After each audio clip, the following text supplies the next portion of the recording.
Shalom. My name is Adam, and I welcome you to the parable of the Vineyard. Every day, Yahweh is waking up a remnant, a group of people who are coming out of deceptions, realizing our walk is to consist of faith and obedience to His righteous commands. Each week, we read through and examine a portion of the Torah, allowing the Spirit of the Most High to guide, teach, and open our eyes and ears to the wondrous matters out of His law. Join us as we seek to be refined by His Word, preparing ourselves for the return of our King of Kings, being faithful and obedient, walking in His way, truth, and life.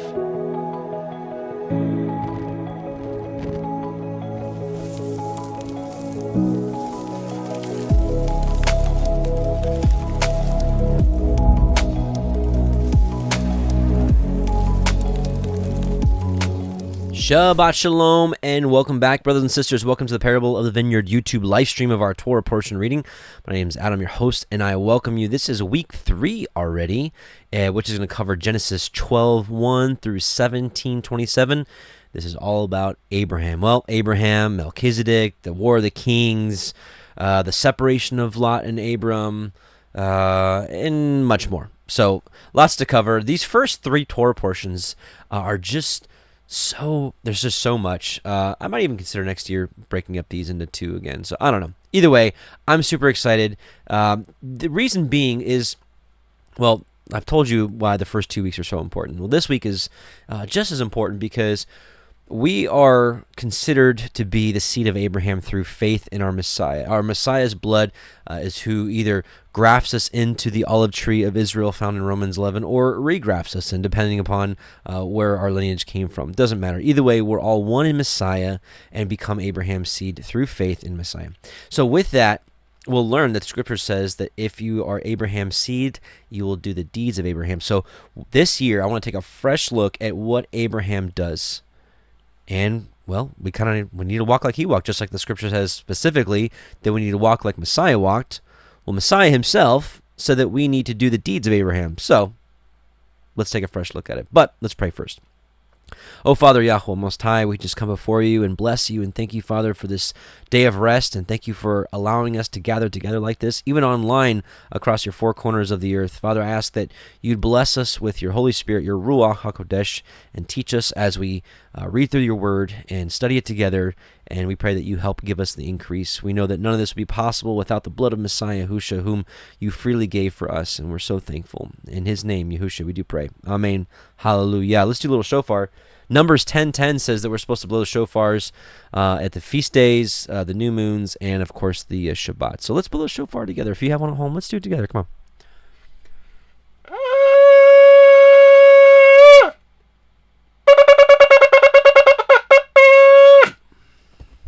Praise Yah. Praise Yah. Okay, let's get into it. We're going to go to Genesis 12:1. We'll be reading from the Sefer version, and we'll be cross-referencing with many other books today. We're going to be reading through, just in case you're new, what we like to do is we like to read the Torah portion, and we like to examine other books alongside of it, especially in Genesis. We have so many resources available to really get the full depth of the story. Books like Jasher, which is mentioned twice in the Bible, books like the writings of Abraham. We like to take a look at the Aramaic version of the Scriptures. We'll be looking, I think, at the Septuagint again, maybe today. And of course, all throughout the New Testament, we'll be making some correlations and things like that. So, if you like the Word of Yah, then I think you might enjoy tonight. If you don't, well, you probably do. If you're still here, you probably do. So, let's get into it. Genesis 12:1. Now, Yahweh had said to Abram, "Get you out of your country and from your kindred and from your father's house unto a land that I will show you.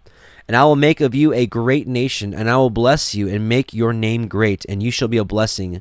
And I will bless them that bless you, and curse him that curses you. And in you shall all the families of the earth be blessed." And this, of course, is through the seed of Abraham, who is Messiah. And through Messiah, all the nations can come into the fold, into one sheepfold.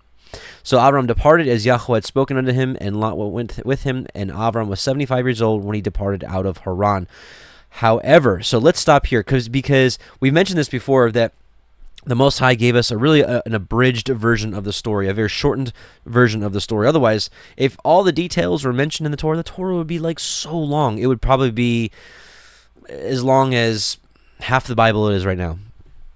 I don't know. But so we have a few short points of just what's going on here. And so because Abraham is so important, I really want to slow down and let's get the full depth of what's going on. So first, I want to mention some of the verses I was mentioning earlier, and then I want to read from the book of Jasher to get the backstory, because Abram's already 75 years old. You don't think a whole lot's happened in his life? Of course it has.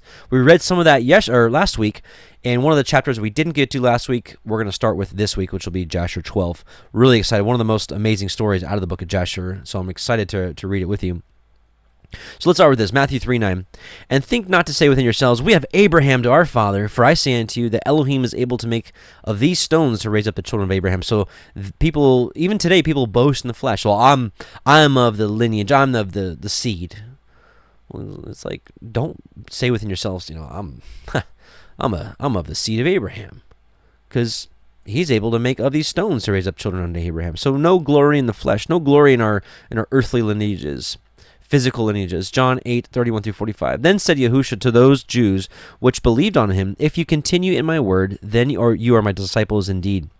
And ye shall know the truth, the Torah, and the Torah shall make you free.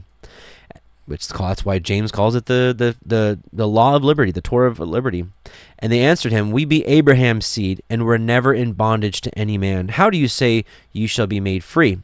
Yahusha answered them, verily, verily, I say unto you, whoever commits sin is the servant of sin. So, of course, he's talking about either being obedient to the commands or disobedient.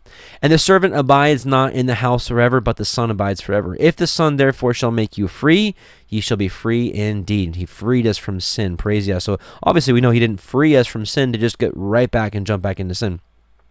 I know that you are Abraham's seed, so he's acknowledging physically you are the descendants of Abraham, but you seek to kill me because my word has no place in you. I speak that which I have seen with my father, and you do that which you have seen with your father.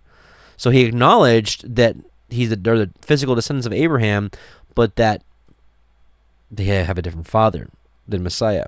And you'll see why. They answered and said to him, Abraham is our father. Yahusha said unto them, if you were Abraham's children, you would do the works of Abraham. This is what I was mentioning earlier. So this is why we need to take a really close look at what Abraham does.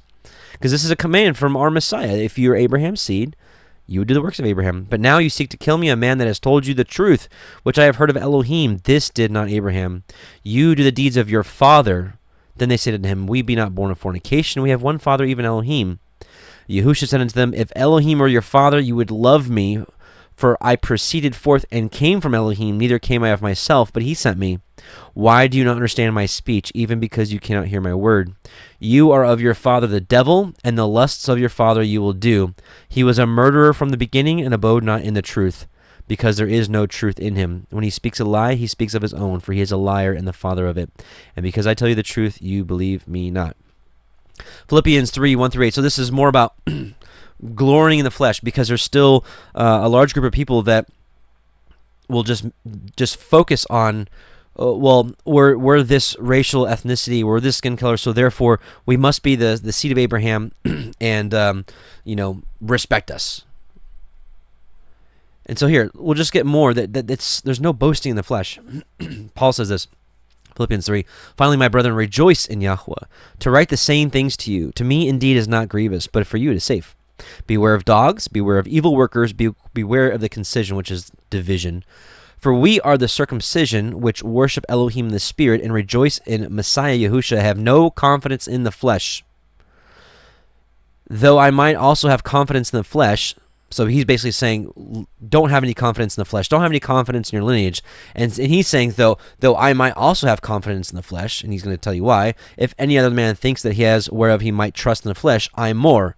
And he's basically going to give his pedigree.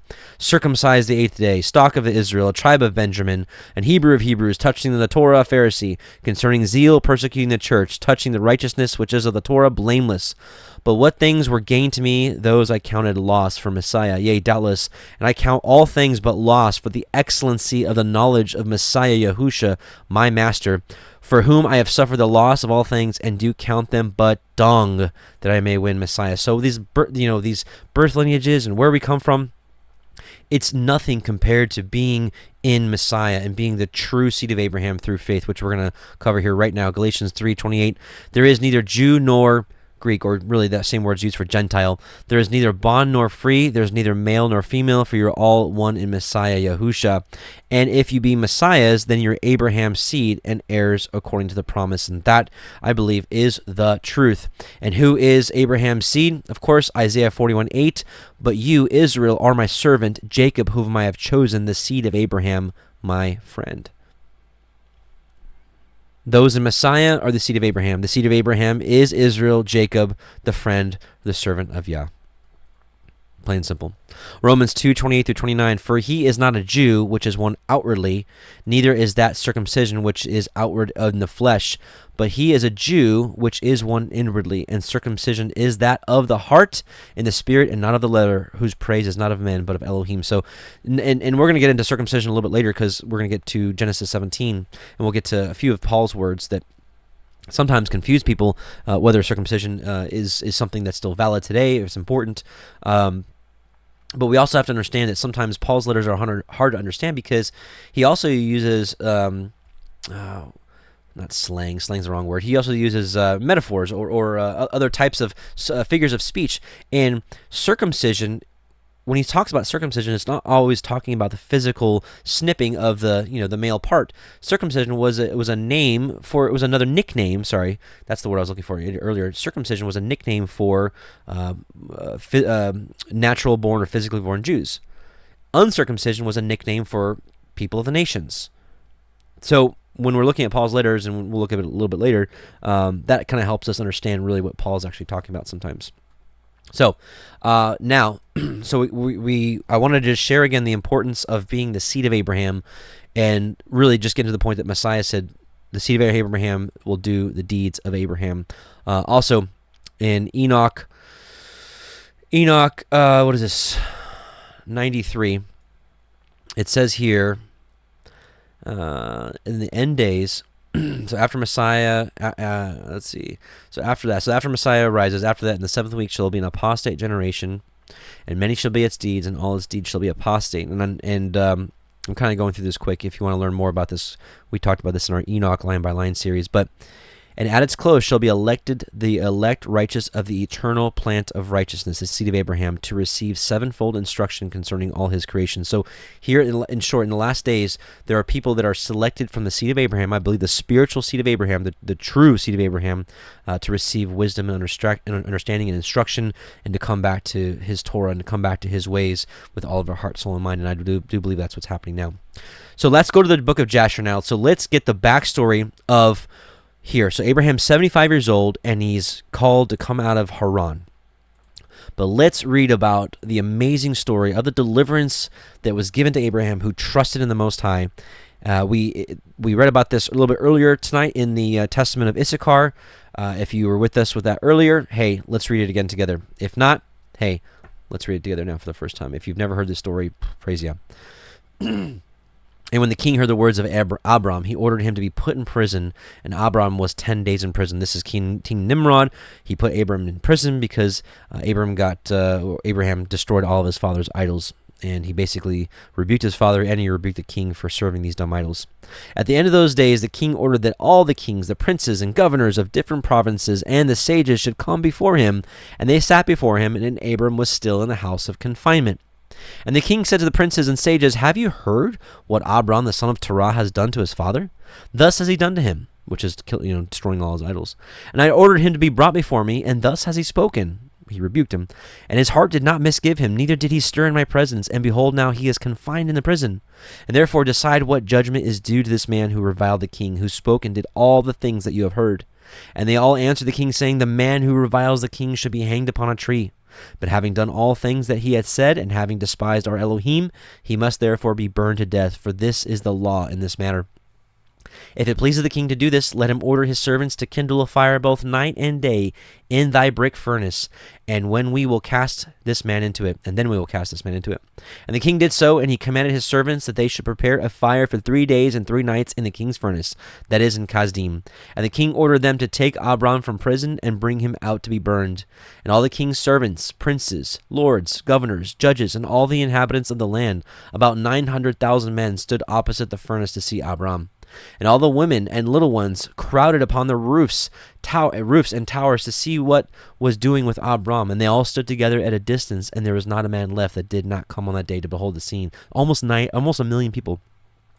And when Abram was come, the conjurers of the king and of the sages saw Abram, and they cried out to the king, saying, Our sovereign master, surely this is the man whom we know to have been the child at whose birth the great stars swallowed the 4 stars, which we declared to the king now 50 years since.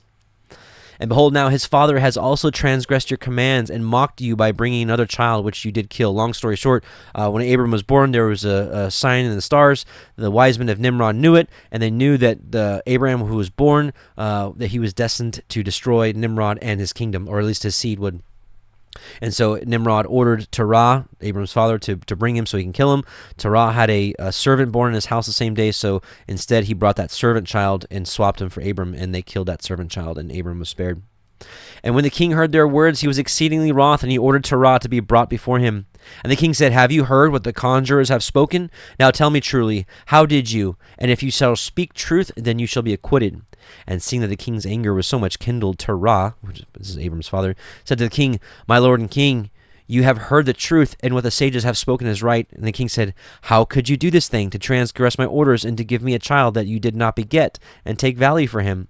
And Terah answered the king, Because my tender feelings were excited for my son at that time. And I took a son of my handmaid, and brought him to the king. And the king said, Who advised you to this? Tell me, and do not hide it aught from me, and then you shall not die. And Terah was greatly terrified in the king's presence, and he said to the king, It was Haran, my eldest son, who advised me to this. And Haran was in those days that Abram was born 32 years old. But Haran did not advise his father to anything, for Terah said this to the king in order to deliver his soul from the king, for he feared greatly. And the king said to Terah, Haran, your son, who advised you to this, shall die through fire with Abram, for the sentence of death is upon him for having rebelled against the king's desire in doing this thing.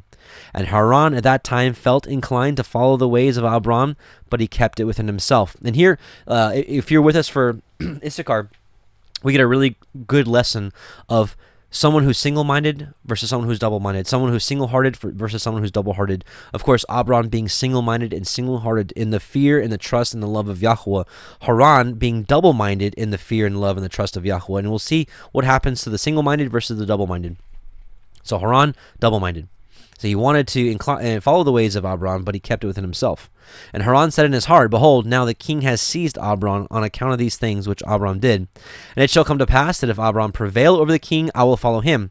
But if the king prevail, I will go after the king. That's double-mindedness. And when Terah had spoken this to the king concerning Haran his son, the king ordered Haran to be seized with Abram. And they brought them both, Abram and Haran his brother, to cast them into the fire. And all the inhabitants of the land, and the king's servants and princes, and all the women and little ones were there, standing that day over them. And the king's servants took Abram and his brother, and they stripped them of all their clothes, excepting their lower garments which were upon them. And they bound their hands and their feet with linen cords, and the servants of the king lifted them up and cast them both into the furnace. And Yahweh loved Abram, and he had compassion over him. And Yahweh came down and delivered Abram from the fire, and he was not burned. But all the cords with which they bound him were burned, while Abram remained and walked about in the fire. And Haran died when they had cast him into the fire, and he was burned to ashes, for his heart was not perfect with Yahweh. And those men who cast him into the fire, the flame of the fire spread over them, and they were burned, and 12 men of them died. And Abram walked in the midst of the fire 3 days and 3 nights, and all the servants of the king saw him walking in the fire. And they came and told the king, saying, Behold, we have seen Abram walking about in the midst of the fire, and even the lower garments with which are upon him are not burned, but the cord with which he was bound is burned. And when the king heard their words, his heart fainted, and he would not believe them. So he sent other faithful princes to see this matter, and they went and saw it and told the king. And the king rose to go see it, and he saw Abram walking to and fro in the midst of the fire. And he saw Haran's body burned, and the king wondered greatly. And the king ordered Abram to be taken out from the fire, and his servants approached to take him out, and they could not, for the fire was round about, and the flame ascending toward them from the furnace. And the king's servants fled from it, and the king rebuked them, saying, Make haste, and bring Abram out of the fire, that you shall not die. And the servants of the king again approached to bring Abram out, and the flames came upon them and burned their faces, so that 8 of them died.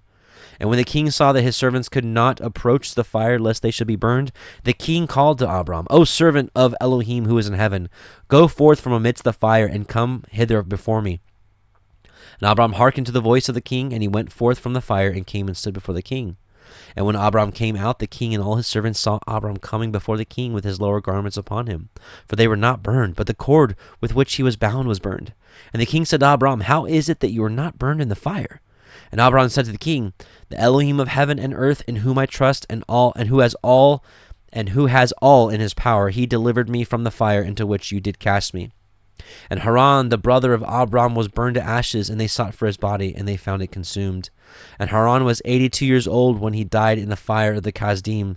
And the king, the princes, and inhabitants of the land, seeing that Abram was delivered from the fire, they came and bowed down to Abram. And Abram said to them, Do not bow down to me, but bow down to the Elohim of the world who made you, and serve him, and go in his ways, for he it is who delivered me from out of this fire. And it is he who created the souls and spirits of all men, and formed man in his mother's womb, and brought him forth into the world. And it is he who will deliver those who trust in him from all pain. And this thing seemed very wonderful in the eyes of the king and princes, that Abram was saved from the fire, and that Haran was burned. And the king gave Abram many presents, and he gave him his 2 head servants from the king's house. The name of the one was Onai, and the name of the other was Eliezer. And all the kings, princes, and servants gave Abram many gifts of silver and gold and pearl. And the king and his princes sent him away, and he went in peace. And Abram went forth from the king in peace, and many of the king's servants followed him, and about 300 men joined him. Also, just a little side note, it says in the writing, we're not going to read the parallel of the writings of Abraham, but in the writings of Abraham, it did say that Nimrod allowed Abram to preach all the good news and preach the way of serving Yah. And it said that Nimrod did this because he wanted to try to learn Abram's secrets or how he had this power. But when he started to see that people were serving him, he sent them away.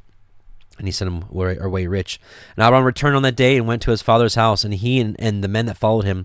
And Abram served Yahweh his Elohim all the days of his life, and he walked in his ways and followed his law, his Torah. So we know it's pre-Mount Sinai.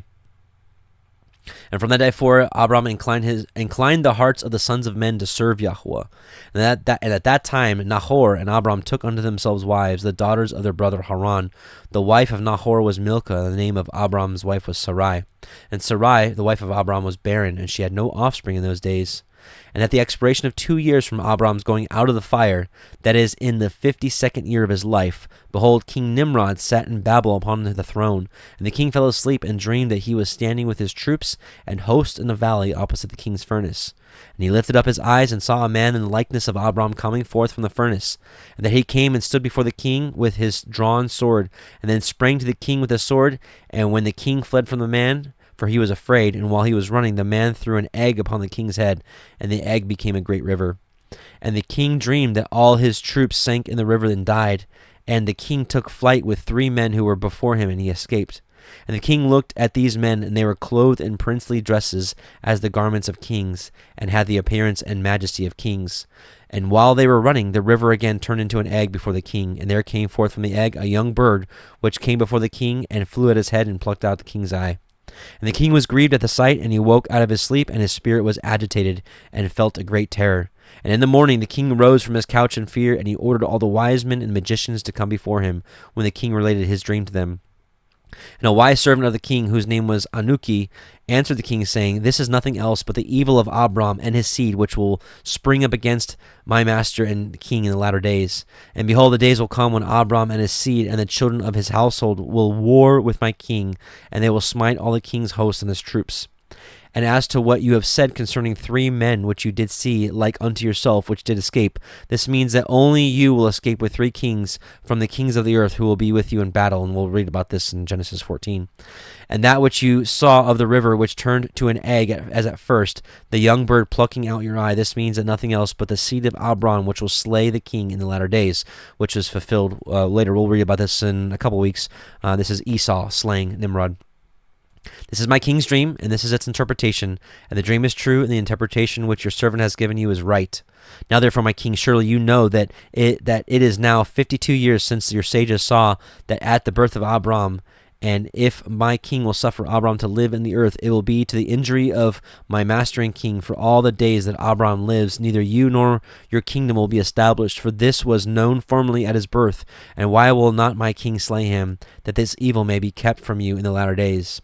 And Nimrod hearkened to the voice of Anuki, and he sent some of his servants in secret to go and seize Abram, and bring him before the king to suffer death. And Eleazar, Abram's servant, whom the king had given him, was at that time in the presence of the king, and he heard what Anuki had advised the king, and what the king had said to cause Abram's death. And Eleazar said to Abram, Hasten, rise up and save your soul, that you may not die through the hands of the king. For thus did he see in a dream concerning you, and thus did Anuki interpret it, and thus also did Anuki advise the king concerning you. And Abram hearkened to the voice of Eleazar, and Abram hastened and ran for safety to the house of Noah and his son Shem.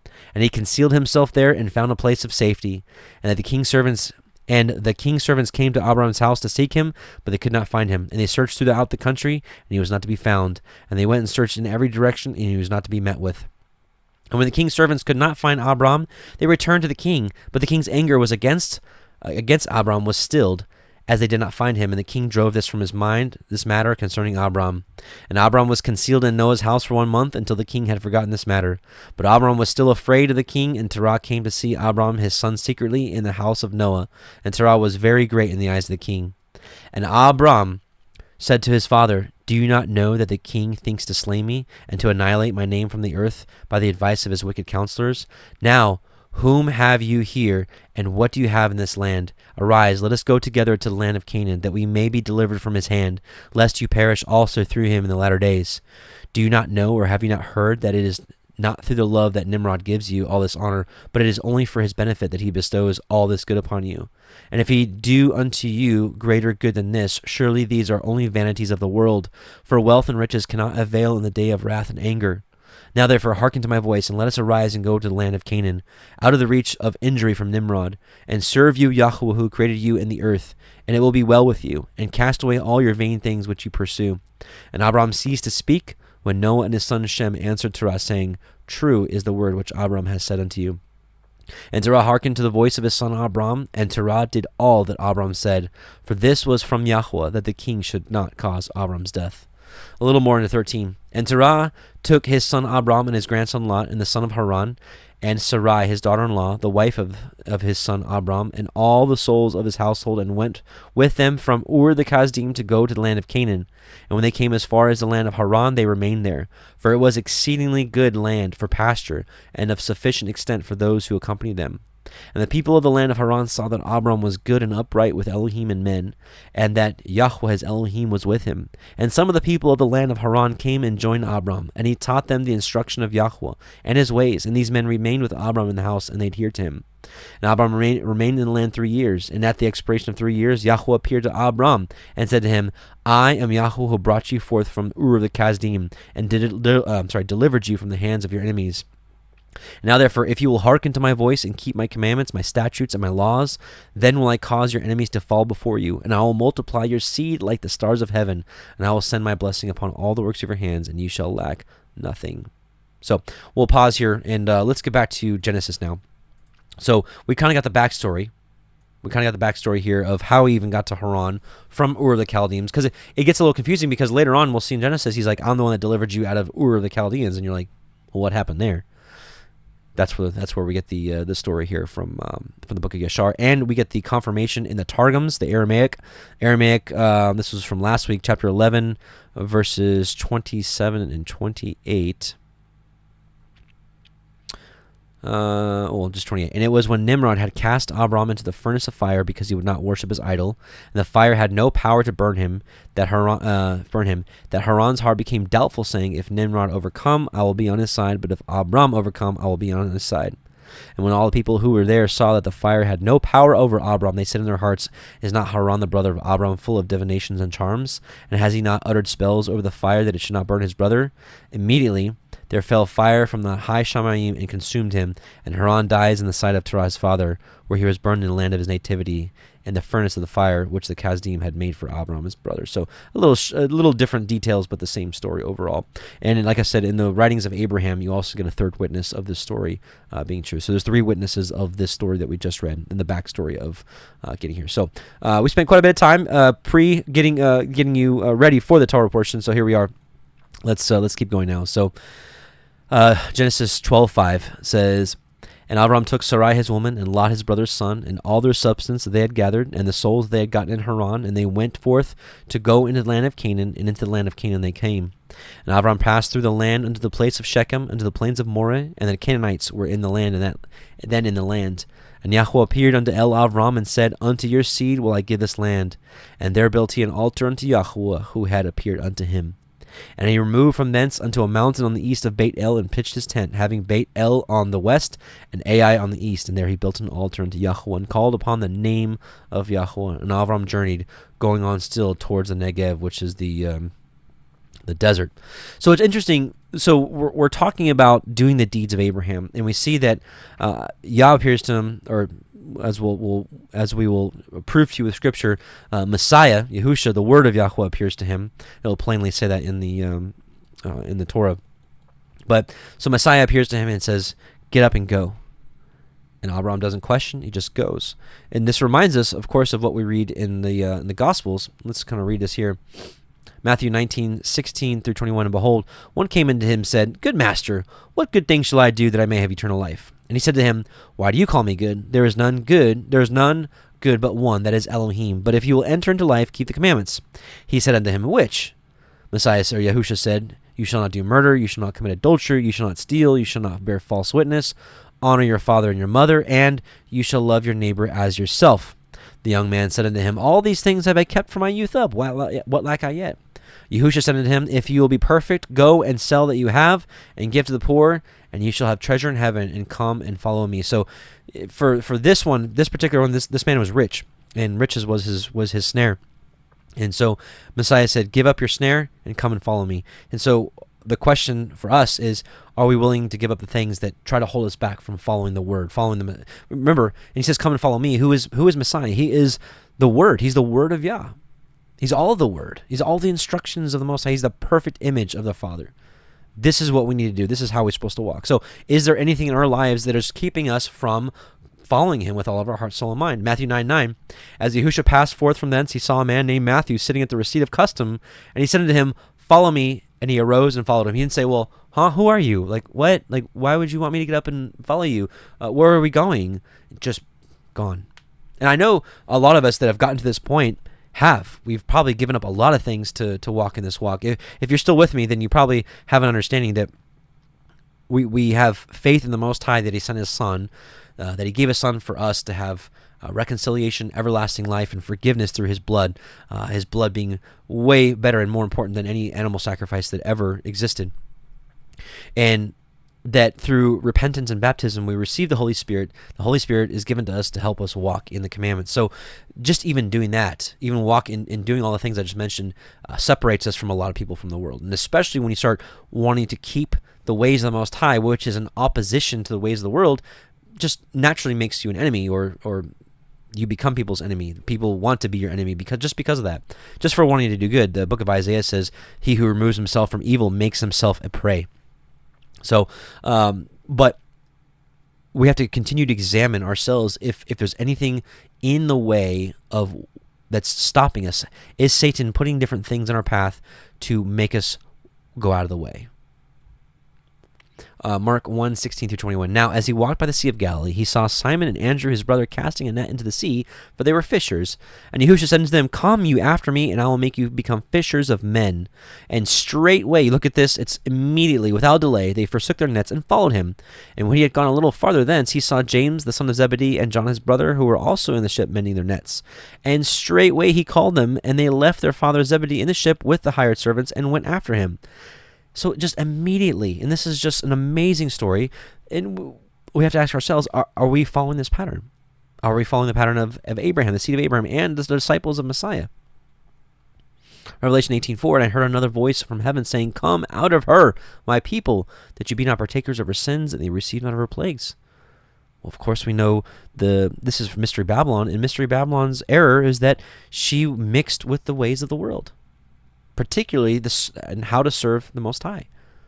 They would want to serve the way of the Most High, and they want to serve the way of the world. Double-mindedness, 1 foot in, 1 foot out. Revelation 18:9-11, the kings of the earth who committed fornication and lived deliciously with her shall bewail her and lament her when they shall see the smoke of her burning. Anyways, what else do we want to read here? Matthew 10:33-39. But whosoever shall deny me before men, which is, remember, it's not just denying not just denying Messiah himself and belief in him, but remember, he's the Word. So for denying the Word before men, him will I also deny before my Father which is in heaven. Think not that I am come to send peace on the earth. I came not to send peace, but a sword. And you know what happens? A sword just cuts in half, divides. For I am come to set a man at variance against his father, and the daughter against her mother, and the daughter-in-law against her mother-in-law. A man's foes shall be they of his own household. And he that loves father or mother more than me is not worthy of me. And he that loves son or daughter more than me is not worthy of me. And he that takes not his cross and follows after me is not worthy of me. And he that finds his life shall lose it, and he that loses his life for my sake shall find it. So have we given up our former lives of the world? Have we given that up to be with him, to walk with him, to walk in unison with him, to walk out as he walked? Is there anything hindering us from that? Because if so, we need to evaluate that, and we need to snip it. Abram and Sarai. And there was a famine in the land, and Abram went down into Mitzrayim to sojourn there. For the famine was grievous in the land. And it came to pass, when he was come near to enter into Mitzrayim, that he said unto Sarai his woman, Behold now, I know that you are a fair woman to look upon. Therefore it shall come to pass, when the Mitzrayim shall see you, that they shall say, This is his woman, and they will kill me, but they will save you alive. Say, I pray you, you are my sister, that it may be well with me for your sake, and my soul shall live because of you. And it came to pass that when Abram was coming to Mitzrayim, the Mitzrayim beheld the woman, that she was very fair. The princes also of Pharaoh saw her, and commended her before Pharaoh, and the woman was taken into Pharaoh's house. And he entreated Abram well for her sake, and he had sheep and oxen and he-asses and men-servants and maidservants and she-asses and camels. And Yahweh plagued Pharaoh and his house with great plagues because of Sarai, Abram's woman. And Pharaoh called to Abram and said, What is this that you have done unto me? Why did you not tell me that she was your woman? Why said you, She is my sister? So I may have taken her to be my woman. Now therefore, behold your woman, take her and go your way. And Pharaoh commanded his men concerning him. They sent him away and his woman and all that he had. There's so much more to this story. I do want to read a few more passages. Some people will be like, well, why did Abram lie? Well, he didn't lie, because Sarai is his sister, in that like if sisters listen out there, you're my sister, right? She's my sister. To save life, to preserve life. Let's take a look at this. By the way, there's so much to this story that Egyptians remembered this story hundreds of years later. This in the time of, in the book of Yashar, chapter 67, if you want to take notes, which, by the way, I do tend to go fast sometimes just because we have so much information, and if I went slow, these hour and a half, 2 hour Torah portions would be like 3-4 hours. I have study notes for all these Torah portions. If you look at the description box below, where like the little arrow, click down and it expands the area, you'll see there's a link for study notes. So if you want to look at all the things we're reading. But in Jasher 67, when Pharaoh was taking counsel about the Israelites, when they were just multiplying, what should we do? one's like, hey, let's destroy the Israelites. Another one's like, hey, don't you remember? I mean, these are Abraham's children. Don't you remember what happened with Abraham and Sarah when they came and all of Egypt was plagued? Well, let them go. Just let them go. And Pharaoh was like, no way. So if you want to take a look at it, it's Jasher 67, 16 through 30. Interesting little story about this being retold. But let's look at some things that you may have never seen before. We're going to look at the writings of Abraham. No, we're going to look at the writings of Abraham, which is part of the book of the Order of the Ancients. We're going to look at, let's see. Sorry, I'm going to go fast here. Writings of Abraham. We're going to look at 61. Whew, it's pretty far down.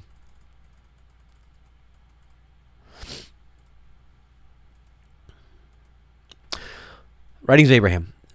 By the way, this is not to be confused with the Book of Abraham. The Book of Abraham is some Mormon thing. This is the Writings of Abraham. It's completely different. The Writings of Abraham, as I've been taking a really close study, follows very closely with the Book of Yashar, and also you have confirming witnesses, of course, through the Torah and through the Aramaic version as well. Chapter 61 of Writings of Abraham. But on the night before I entered into Egypt, I dreamed a dream. And behold, in my dream I saw a cedar and a palm tree, and the branches of the palm tree were wrapped around the cedar. And suddenly a group of men approached, seeking to cut down the cedar and to leave the palm tree to stand alone. But the palm tree cried out, saying, cut not down the cedar, for whoever seeks to fell it shall find the curse of Elohim resting upon him. So the men desisted, and the cedar was spared by the act of the palm tree. When the dream was ended, I awoke from my sleep and wondered at it. Wherefore I went before Yahweh in prayer and besought him, saying, O Yahweh, show me the interpretation of this dream which I have had this night. And Yahweh said to me, behold, Sarai thy wife is a beautiful woman to look upon above all the women of the earth. Therefore it shall come to pass that when the Egyptians shall see her, they will say, she is his wife, and they will seek to slay you for the sake of obtaining your wife. Let Sarai your wife therefore say unto them, he is my kinsman, and thy soul shall live. So my kinsman, my relative, which she was his niece. So this even came from Yahusha, Messiah. For you are the cedar, O Abram, and Sarai is the palm tree, and this is the interpretation of the dream. For through the act of your wife you shall be saved, and the way will be opened for you to preach the mysteries of godliness in the court of Pharaoh. So through this trial you'll have the ability to preach the good news. The king of Egypt, for these Egyptians are thy kindred of the seed of Eber, and it is my will that the truths of the everlasting gospel shall be brought to them. Now I had heard while I dwelt in Haran that some of the seed of Eber had entered into Egypt and driven the seed of Ham to the south and taken possession of the land.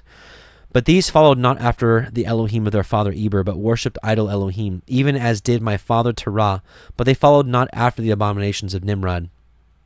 Now these Hebrews were of the seed of Hadoram, the son of Joktan, the son of Eber. And Joktan was the brother of Peleg. And Eber was the son of Salah, the son of Arphaxad, the son of Shem. Wherefore Yahweh had sent me to preach the gospel unto these who had departed from their Elohim of their fathers. Wherefore I awakened my wife Sarai, and I said unto her, I have dreamed a dream of Yahweh. Tell it to me, she said, that I may know what it is. Therefore I related unto her the dream, and all that Yahweh had said to me concerning it. And I added, when the men of the land shall inquire of you, saying, who is this who accompanies you? Say unto them simply, he is my kinsman. Thus shall my soul live, and Yahweh will use their love for you as a means whereby the gospel shall be preached among them. Fear not to do this thing, for they will neither defile you, contrary to your covenants, nor slay me, but all shall come to pass to the glory of our Elohim. Sarai my wife was fearful when she heard the danger through which we must pass, and wept that night before Yahweh. But she placed her trust in him, and was comforted by his Holy Spirit. The next day we moved on across the 7 branches of the river, and proceeded forward toward Phon, where Pharaoh dwelt.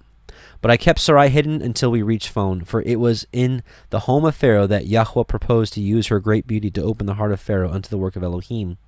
When we reached the city of Phon, 3 of Pharaoh's officers met us, and I brought Sarai forth to sit at my right hand, while I gave them audience.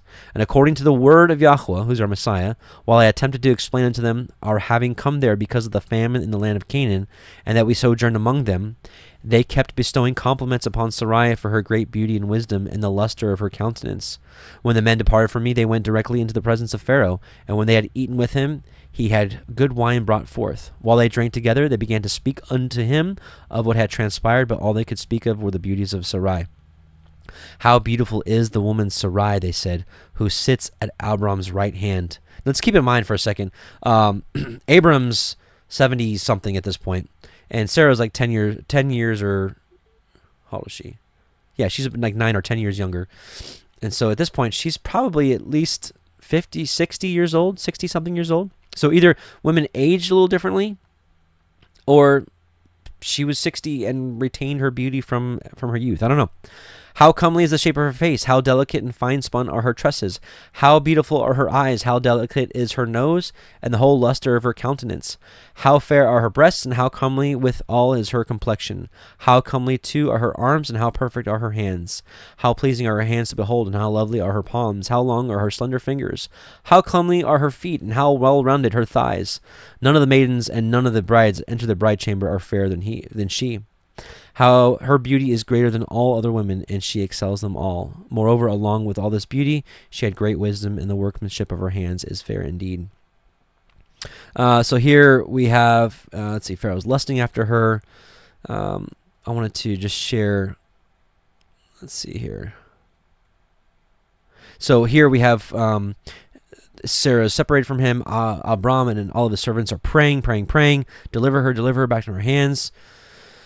Pharaoh was also greatly perplexed, for although his lust towards Sarai had grown throughout the night, he had been unable to satisfy that lust because of the curse of Elohim which rested upon him. Therefore he summoned all his wise men and the physicians of his household, but none could heal him, and all had suffered the same affliction. Then the Spirit of Yahweh fell upon Sarai, and she said, My Lord, it is indeed a sad matter that this affliction should be upon you. My kinsman Abram is a man full of wisdom and of the Spirit of Elohim. Send for him, therefore, and he shall tell you how to be delivered from these bonds, that you may be freely take me unto yourself.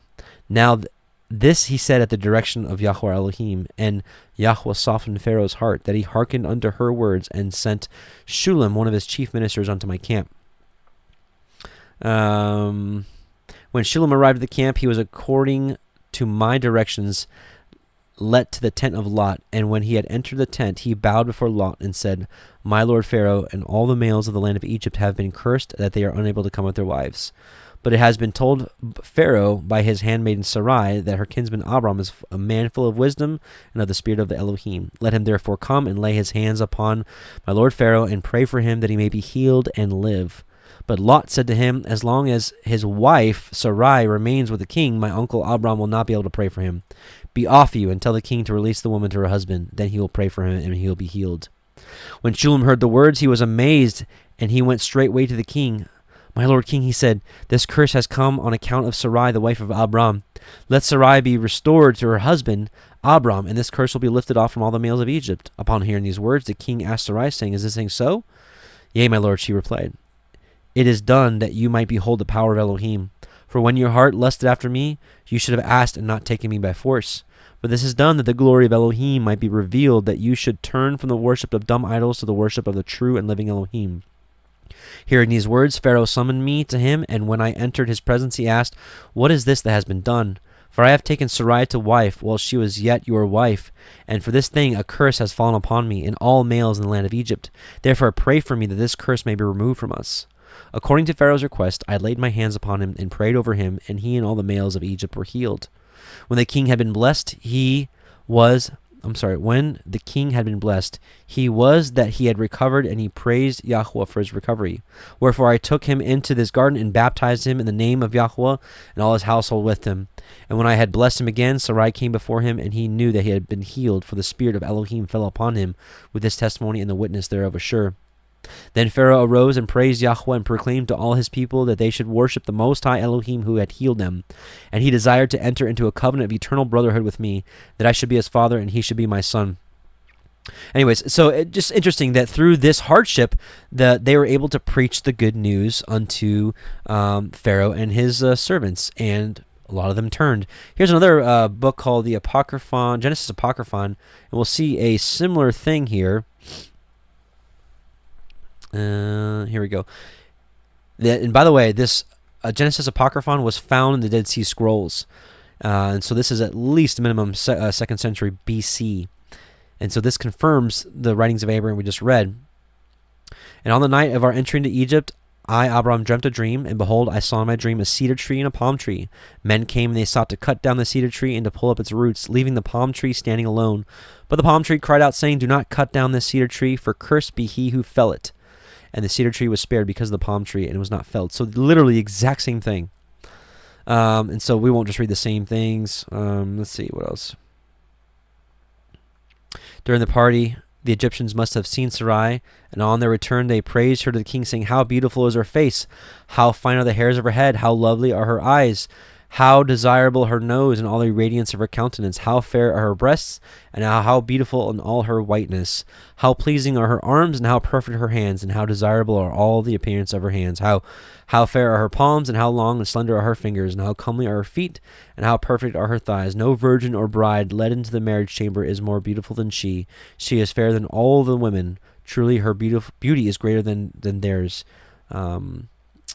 Anyway, so I just wanted to share this with you, that we have a confirming witness to the story written in the writings of Abraham. So kind of interesting. All right, so they left Egypt, and here we go. Genesis 13. And Abram went up out of Mitzrayim, he and his woman, and all that he had, and Lot with him, into the Negev, into the wilderness. And Abram was very rich in cattle, in silver, and in gold. So it's interesting that we have the same story coming out of Egypt, going into the wilderness. Of course, the children of Israel, hundreds of years later, out of Egypt into the wilderness to be tested. So, and then also we have our story, same thing. We're spiritually redeemed out of Egypt, out of the house of sin, out of the house of bondage by the blood of the Lamb, and we're brought into the wilderness to be tested, to prove us, to test us, to see what's in our heart, whether we will keep His commandments or not. So the same story. And it says also Abram was very rich in cattle, silver, and gold. And we know when the Israelites came out of Egypt, they were richly rewarded with jewels and raiments and all kinds of things. Well, us in our day, we're richly blessed with things that are better, more precious than rubies. He's giving us wisdom in these last days. So think about this. We're coming out of Egypt by the blood of Messiah, and as we read in Enoch earlier, that He would select children of the seed of Abraham to receive sevenfold wisdom concerning all His creation. And so we're getting things that are even better than riches and cattle and silver and gold and raiment and all those kind of things. So it's like the same story, but in a spiritual manner, in a much greater manner, in my opinion.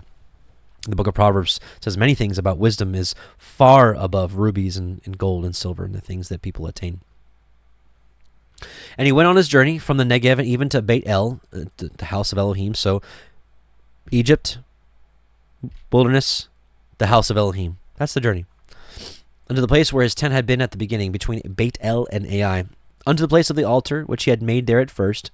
And there Abram called on the name of Yahweh. So he's calling on Him. And Lot also, which went with Abram, had flocks and herds and tents. And the land was not able to bear them, that they might dwell together, for their substance was great, so that they could not dwell together.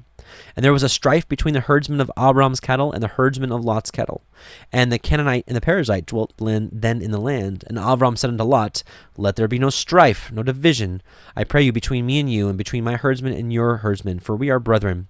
Is not the whole land before you? Separate yourself, I pray you, from me.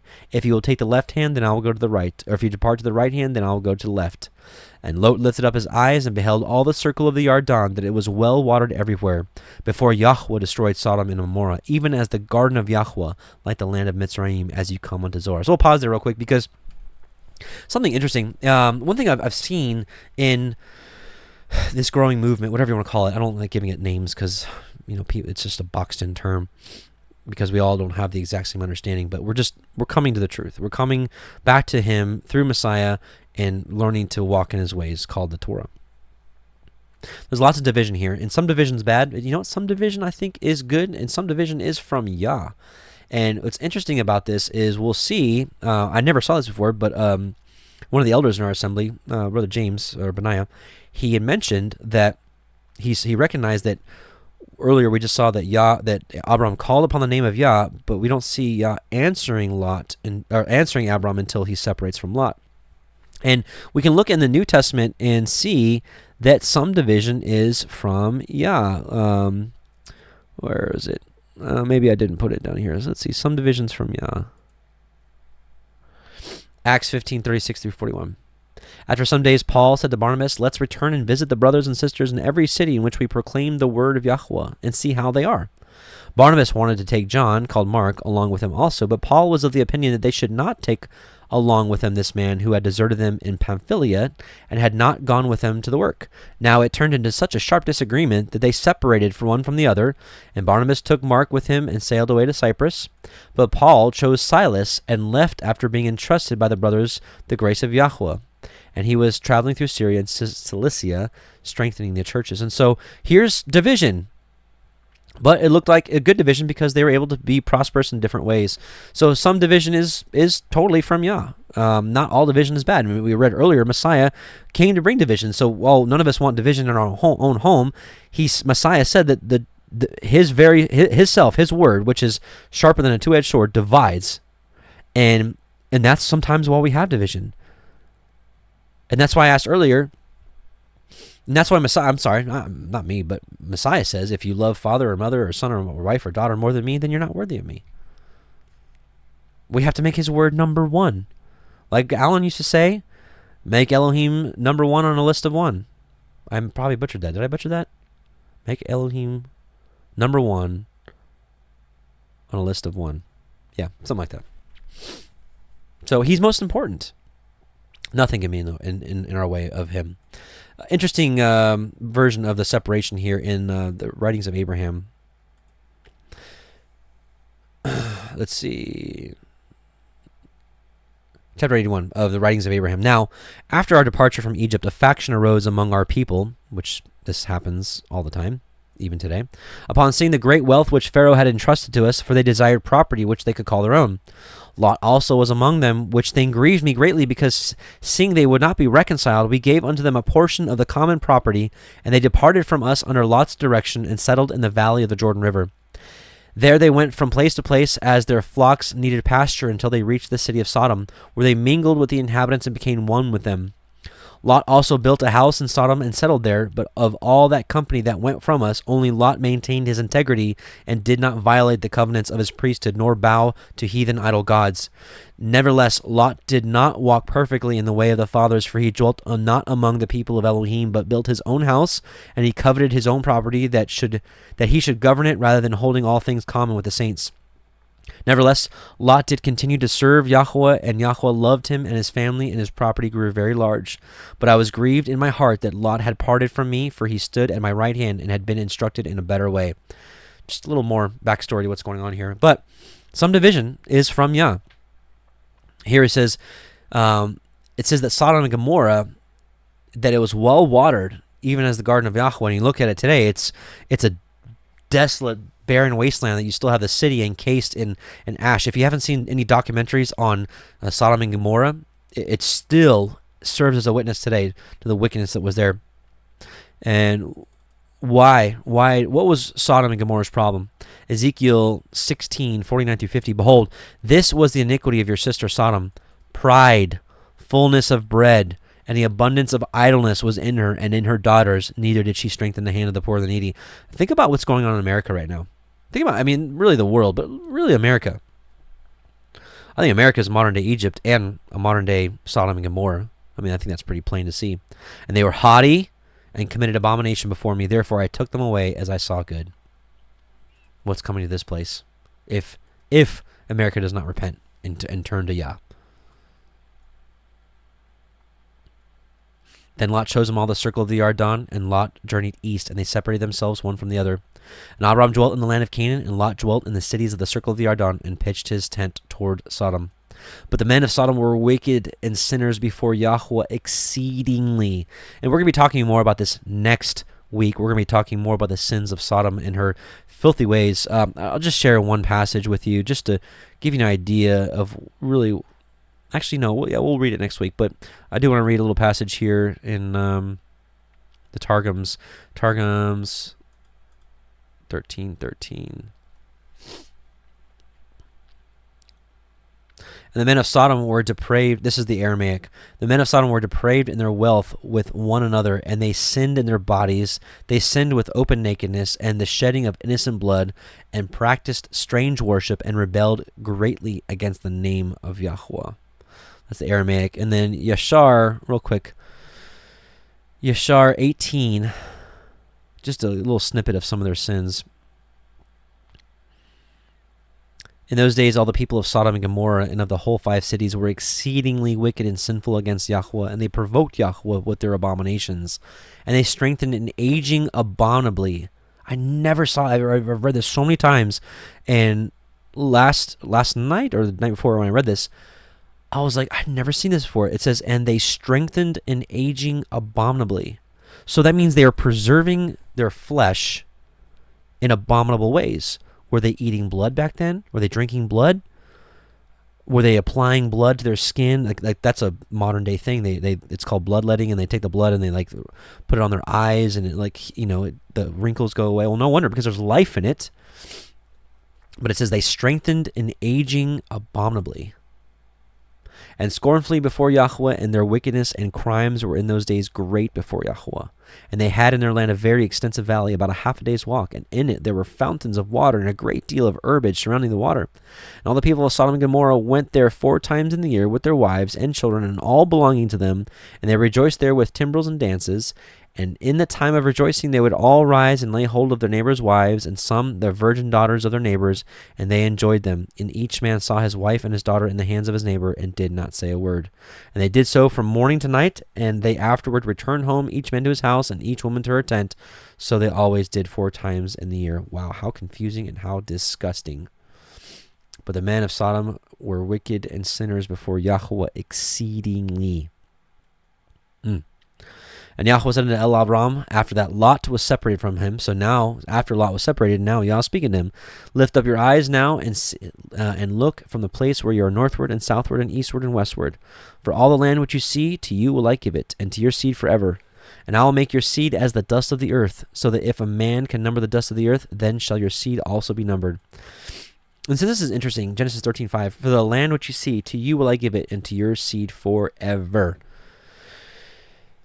And so there's a lot of speculation as to where the land of the inheritance or promise is. Even though I'm not a believer that the modern day state of Israel is the promise of the return, the Deuteronomy 30 promise of the return and gathering of Yah's people, I do still believe that land over there. There's too many archaeological and physical proofs out there to make me think it's anywhere else. And I've seen the documentaries on why people think it's in Africa and why people think it's here in America.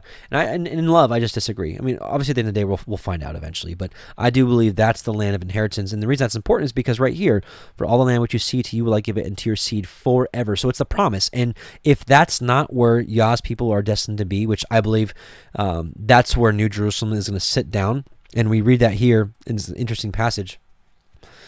Here in the last days, Zechariah 12:1-6, the burden of the word of Yahweh for Israel, says Yahweh, which stretches forth the heavens and lays the foundation of the earth and forms the spirit of man within him. Behold, I will make Jerusalem a cup of trembling unto all the people round about, when they shall be in the siege both against Judah and against Jerusalem. And in the day will I make Jerusalem a burdensome stone for all people.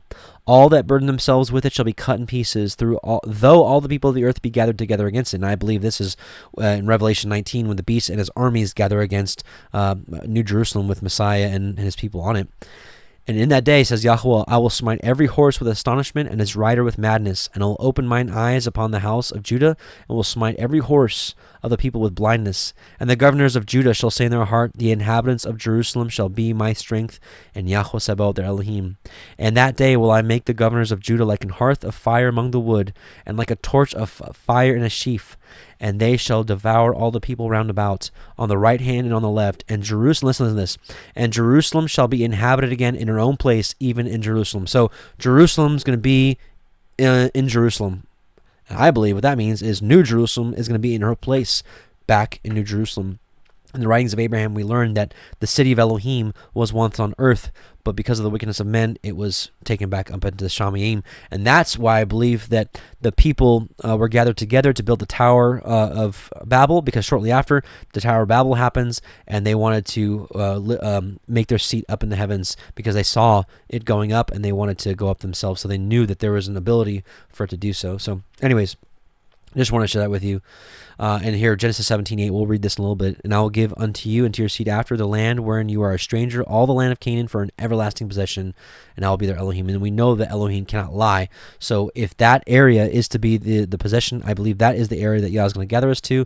I believe that's the area where New Jerusalem is going to sit down. It says New Jerusalem, or it says Jerusalem will be in her own place, even in Jerusalem. What does that mean? And that's just my opinion of what it means. So let's finish 13. And I will make your seed as the dust of the earth, so that if a man can number the dust of the earth, then shall your seed also be numbered. Arise, walk through the land in the length of it and in the breadth of it, for unto you will I give it. Then Abram removed his tent and came and dwelt in the plain of Mamre, which is in Hebron, and built there an altar unto Yahweh. All right, now here's 14. And it came to pass in the days of Amraphel, king of Shinar, Arioch, king of Elasar, Kedorlaomer, king of Elam, and Tidal, king of nations, that these made war with Bera, king of Sodom, and with Birsha, king of Amorah, Shinav, king of Admah, and Shem-Eber, king of Zeboim, and the king of Bela, which is Zoar. All these were joined together in the valley of Siddim, which is the Salt Sea. 12 years they served Kedorlaomer, and in the 13th year they rebelled. And in the 14th year came Kedorlaomer and the kings that were with him, and smote the Rephaim, and the Ashtaroth, Conaraim, and the Zuzim, and Ham, and the Emim, and the Shaveh of Kiriathaim. These are the giants. They were slaying giants. And the Horim and Mount Seir unto El Paran, which is by the wilderness. And they returned and came to Ein Mishpat, which is in Kadesh, and smote all the country of the Amalekim, also the Amorim that dwelt in Chatzon Tamar. And there went out the king of Sodom, and the king of Amorah, and the king of Admah, and the king of Zeboim, and king of Bela, that same as Zoar, and they joined battle with them in the valley of Siddim. With Kedorlaomer, king of Elam, with Tidal, king of nations, with Amraphel, king of Shinar, this is Nimrod still, another name for him, and Arioch, king of Elasar, 4 kings with 5. And the valley of Siddim was full of slime pits, and the kings of Sodom and Amorah fled, and fell there, and they that remained fled to the mountain. And they took all the goods of Sodom and Amorah and all their victuals, and went their way. And they took Lot, Abram's brother's son, who dwelt in Sodom, and his goods, and departed. And there came one that escaped, and told Abram the Ivri, the Hebrew, for he dwelt in the plain of Mamre of the Amorite, brother of Eshcol, and brother of Aner. These were confederate with Abram. And when Abram heard that his brother was taken captive, he armed his trained servants born in his house, his own house, 318, and pursued them unto Dan. And he divided himself against them, and he and his servants by night, and smote them, and pursued them unto Hova, which is on the left hand of Damascus. And he brought back all the goods, and also brought again his brother Lot, and his goods, and the women also, and the people. So we learn in the book of Yashar that this was, I think it was 900,000 people. Let's see.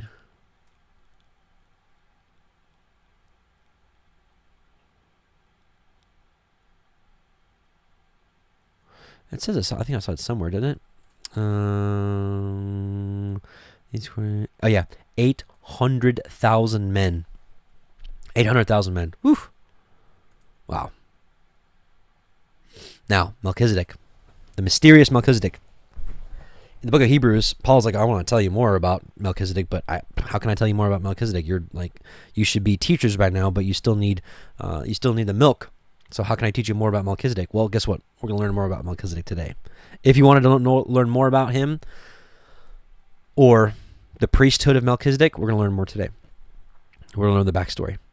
And the king of Sodom went out to meet him after his return from his slaughter of Kedorlaomer. Pause. The reason I meant to share this with you is we saw that it was 800,000 people. So you have 318 men versus 800,000. Praise Yah. Wow, what power he gave to Abram and his servants for doing righteousness. And he brought back all their goods and Lot. So, and the king of Sodom went out to meet him after his return from the slaughter of Kedorlaomer, and of the kings that were with him at the valley of Shaveh, which is the king's valley. And Melchizedek, king of Salem, brought forth bread and wine, and he was the priest of El Elyon. And he blessed him and said, Blessed be Abram of El Elyon, possessor of heaven and earth.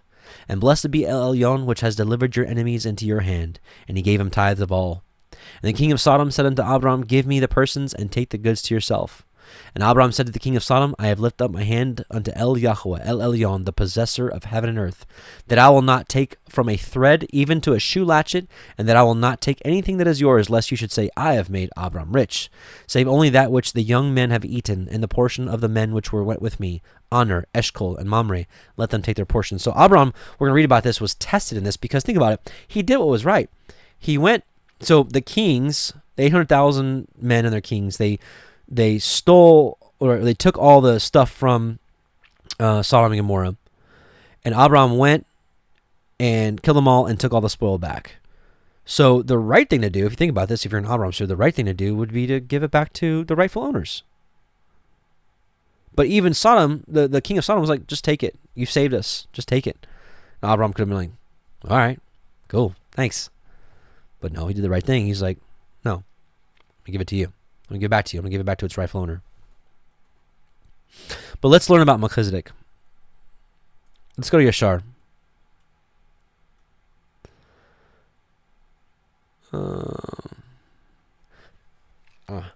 And Adonizedek, which it's what it's called here in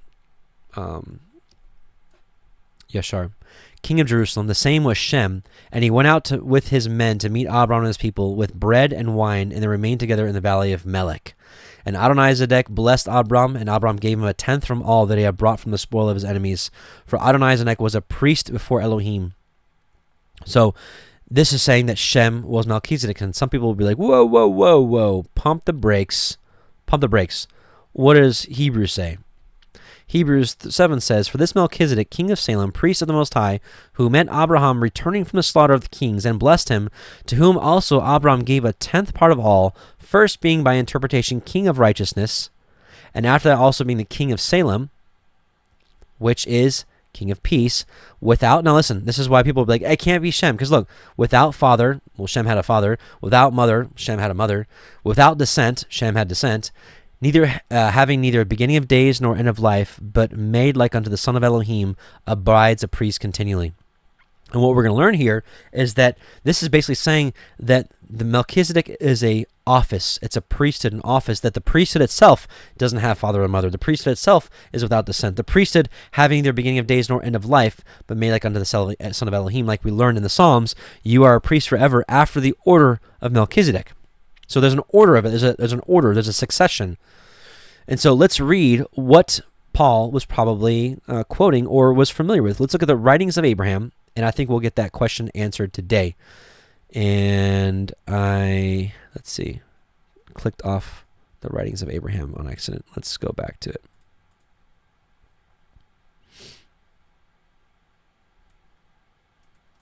Let's go probably like...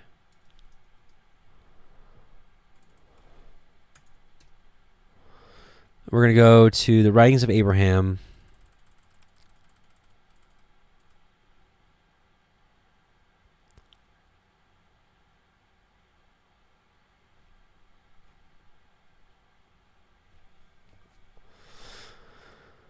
Okay, so here, Melchizedek lifted up his hands to heaven, blessed me. Let's keep going, actually. Here we go. So we'll go writings of Abraham 96. And when the king of Sodom had come unto me, he said unto me, no. Here we go, 98. Therewith I departed from Melchizedek. No. And when I had done this, 97, this Melchizedek again lifted up his voice and blessed me, saying, Blessed are you, Abram, for the Most High Elohim shall visit you and bestow upon you riches and honor and lands for an everlasting possession, because you have been true and faithful to the covenants which you have entered before him. Wherefore you shall continue to increase, worlds without end, and the glory of Yahweh shall never depart from you. The blessings of your fathers shall rest upon you, and you shall stand at the head, and in you and in your seed after you, those who shall bear your priesthood, shall all the nations of the earth be blessed. Therefore, therewith I departed from Melchizedek, rejoicing in his blessing, for he was a man of faith who wrought righteousness. And when as a child, he feared Elohim, and by his faith he stopped the mouths of lions and quenched the violence of fire when those of the evil combinations sought to destroy him from off the face of the earth. Therefore, having been approved of Elohim, he was ordained a high priest after the order of the covenant which Elohim made with Enoch, which is after the order of the firstborn, even our father Adam. So you'll see that this priesthood had a lineage: Adam, Enoch, Noah, Shem.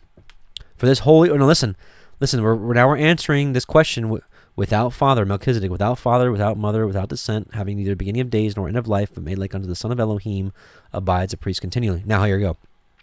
For this holy order, not a specific man, for this holy order came not by man, nor by the will of man, neither by father nor mother, neither by beginning of days nor end of years, but by Elohim.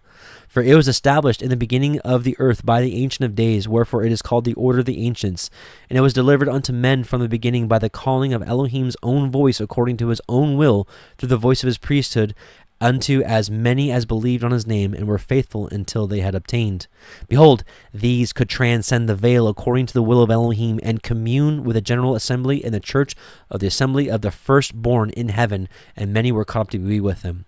For Elohim had sworn unto Enoch and unto his seed with an oath by himself that everyone being ordained after this order and calling should have power by faith to break mountains, to divide the seas, to dry up waters, to turn them out of their course, and to put at defiance the armies of the nations, to divide the earth, to break every band, to stand in the presence of Elohim, to do all things according to his will and to his command, to subdue principalities and powers, and by the will of the Son of the only begotten of the Father, which was from before the foundation of the world. And men having this faith and coming up into this order of Elohim could be translated and taken up into heaven. Now Melchizedek was a priest after this order, which is the holy order of Elohim. Therefore he obtained peace in Shalom and was called the Prince of Peace. And his people wrought righteousness and obtained heaven, for they sought for the city of Enoch, which Elohim had before taken, separating it from the earth, having reserved it unto the latter days, or the end of the world. For Elohim had sworn with an oath that the heavens and the earth should come together again, and that the sons of Elohim even be tried by fire. And thus Melchizedek, having established righteousness, was called the King of Heaven by his people, or in other words, the King of Peace. And they communed with those in the city of Enoch and in the city of Peleg, and had access to them, and were blessed in all those days. Somewhere in here it says specifically also that Shem was Melchizedek. Somewhere in here, I think it's earlier. But anyways. It's also confirmed in the Targums that Shem was Melchizedek, was that current Melchizedek at that time.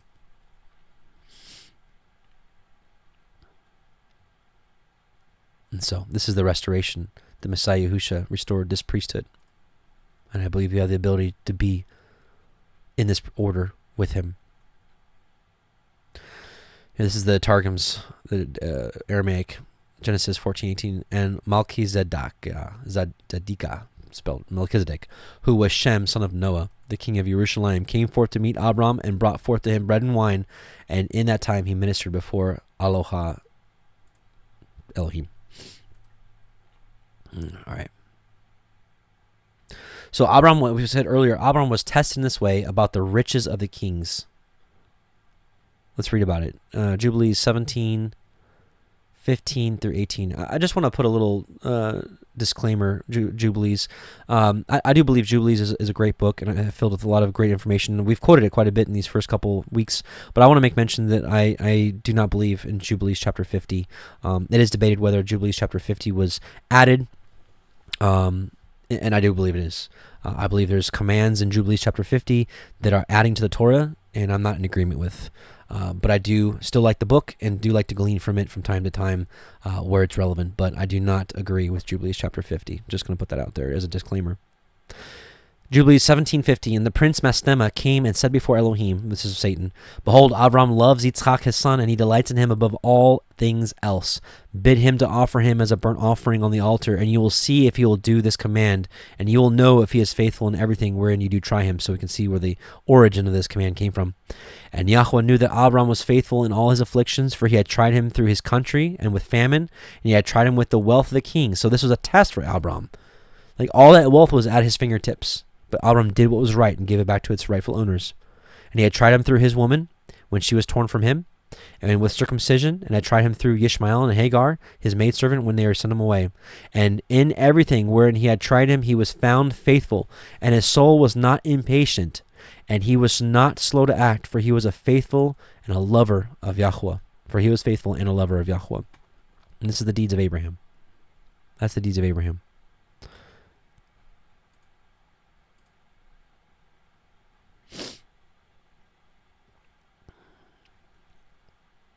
Oh, we already read that. Okay. All right. Chapter 15. Chapter 15. After these things, the word of Yahweh came unto Abram in a vision. So let's just pause there for a second. We know we know who the word is, clearly. John 1:1. In the beginning was the word, and the word was with Elohim, like with him.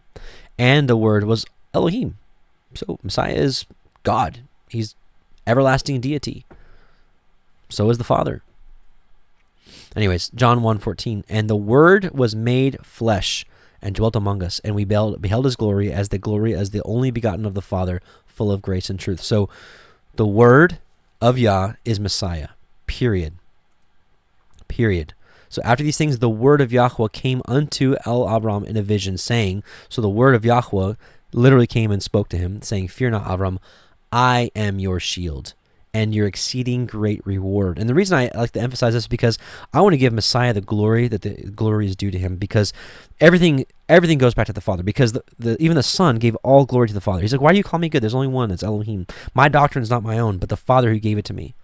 But I want to give Messiah the glory that's due to him, that he was the one on earth doing these things with men. He's the one that interacted with Abram and all of them, and many of the prophets. Not all, because sometimes other angels were sent, but this is Messiah. And Abram said, Adonai Yahweh, what will you give me, seeing I go childless, and the steward of my house is this Eliezer of Damascus? I just want to pause here real quick. I have a note here to read. The Writings of Abraham, chapter 143. I'm not sure why. Let me double check. 143.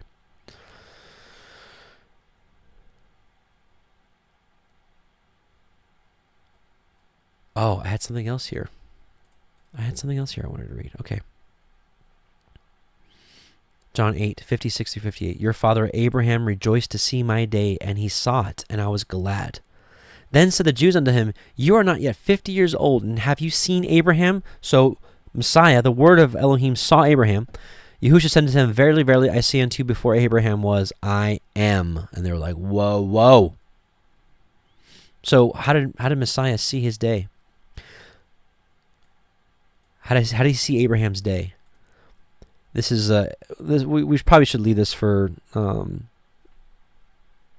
2 weeks from now, but we're going to read it anyways.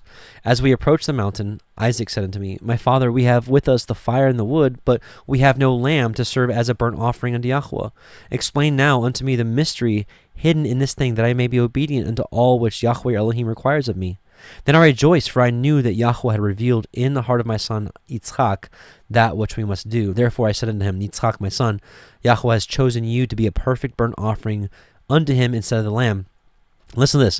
And this thing is a type of Yahweh Sabaoth, who is our first father and his only begotten son, who is the lamb slain from before the foundation of the earth. For surely Elohim will offer his only son as a sacrifice upon the cross to atone for our sins and for the sins of all mankind, that all men might be redeemed from the power of death and be brought to stand before the judgment of great Yahuwah, to be judged according to their works, that every man might receive a righteous and just judgment, and that mercy might have claim upon the penitent, the price of their sins having been paid by the Son of Elohim. Yea, surely, my son, we have been chosen to represent the Father and the Son in this thing.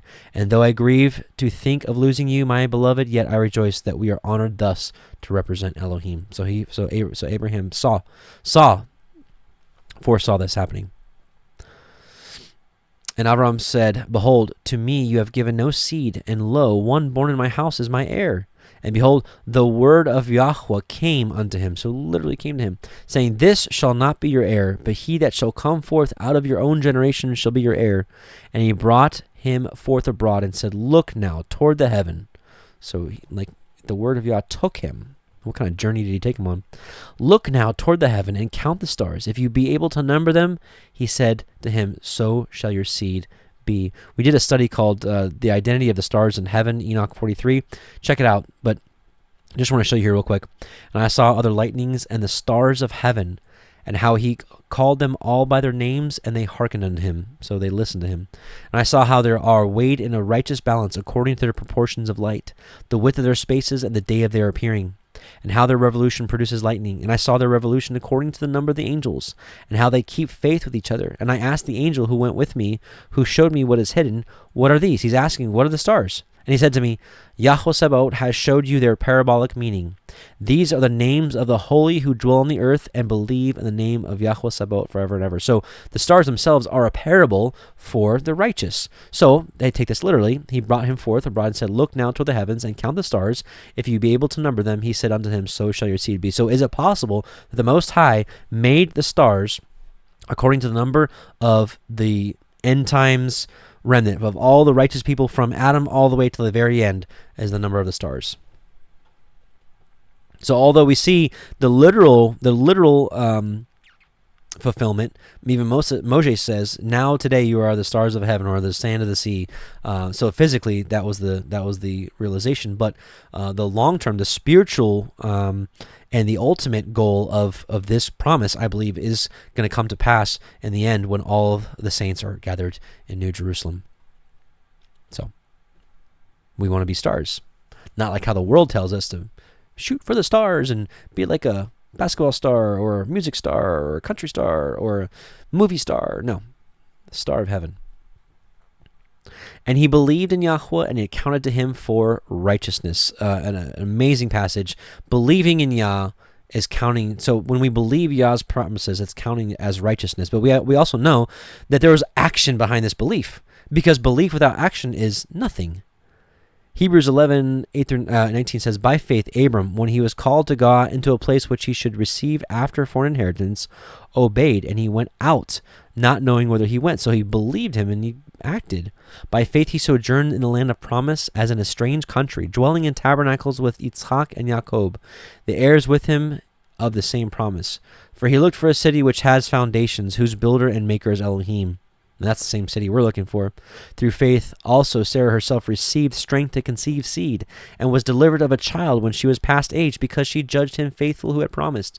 Therefore sprang there even of one, and of him as good as dead, so many as the stars of the sky in multitude, and as the sand which is by the seashore innumerable. These all died in faith, not having received the promises, but having seen them afar off, and were persuaded of them, and embraced them, and confessed that they were strangers and pilgrims on the earth. For they that say such things declare plainly that they seek a country. And truly, if they had been mindful of that country from whence they came out, they might have had opportunity to have returned.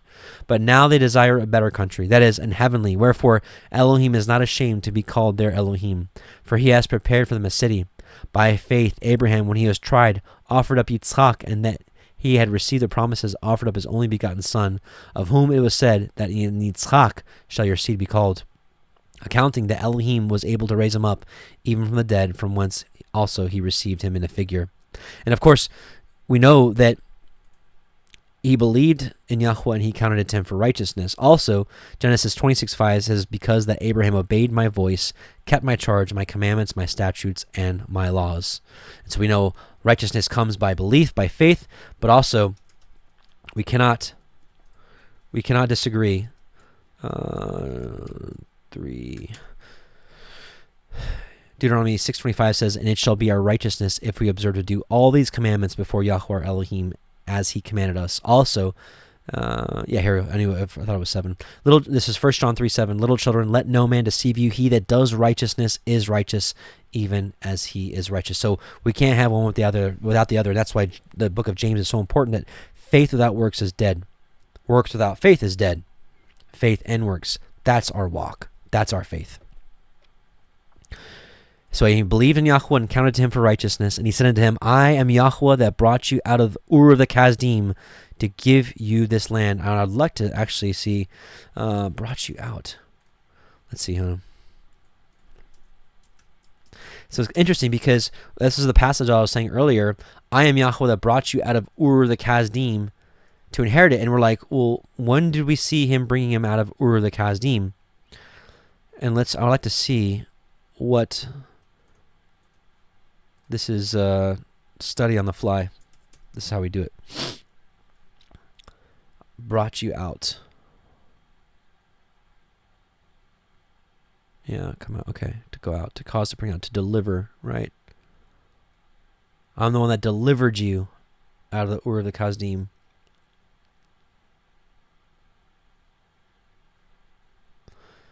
To be able to cause the let to go out. To be risen, to be sent with a commandment. Yeah, so deliver, to lead out or to deliver. And that's one of the reasons I'm bringing this up is because this also lends credibility because we don't get the story of him being delivered out of the fire in Ur of the Chaldees. But here we have this lone verse, I am Yahweh that brought you out of the Ur of the Chaldees. And you're like, well, what's that talking about? We don't get any backstory on that. But this is why his word's a treasure. And I believe in the last days, he's giving us much treasure, which is his word that's been hidden for many ages. These I call extra books. They're not extra books, but the word, the fullness of the word that he's giving us in these last days. And so I am Yahweh that brought you or delivered you out of the Ur of the Chaldees to give you this land to inherit it. And he said, Adonai Yahweh, whereby shall I know that I shall inherit it? And he said unto him, take me a heifer of 3 years old, and a she-goat of 3 years old, and a ram of 3 years old, and a turtle dove, and a young pigeon. And he took unto him all these, and divided them in the midst, and laid each piece one against the other, but the birds he divided not.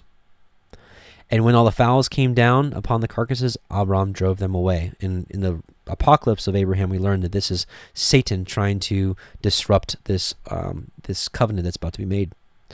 And when the sun was going down, a deep sleep fell upon Abram, and lo, a horror of great darkness fell upon him.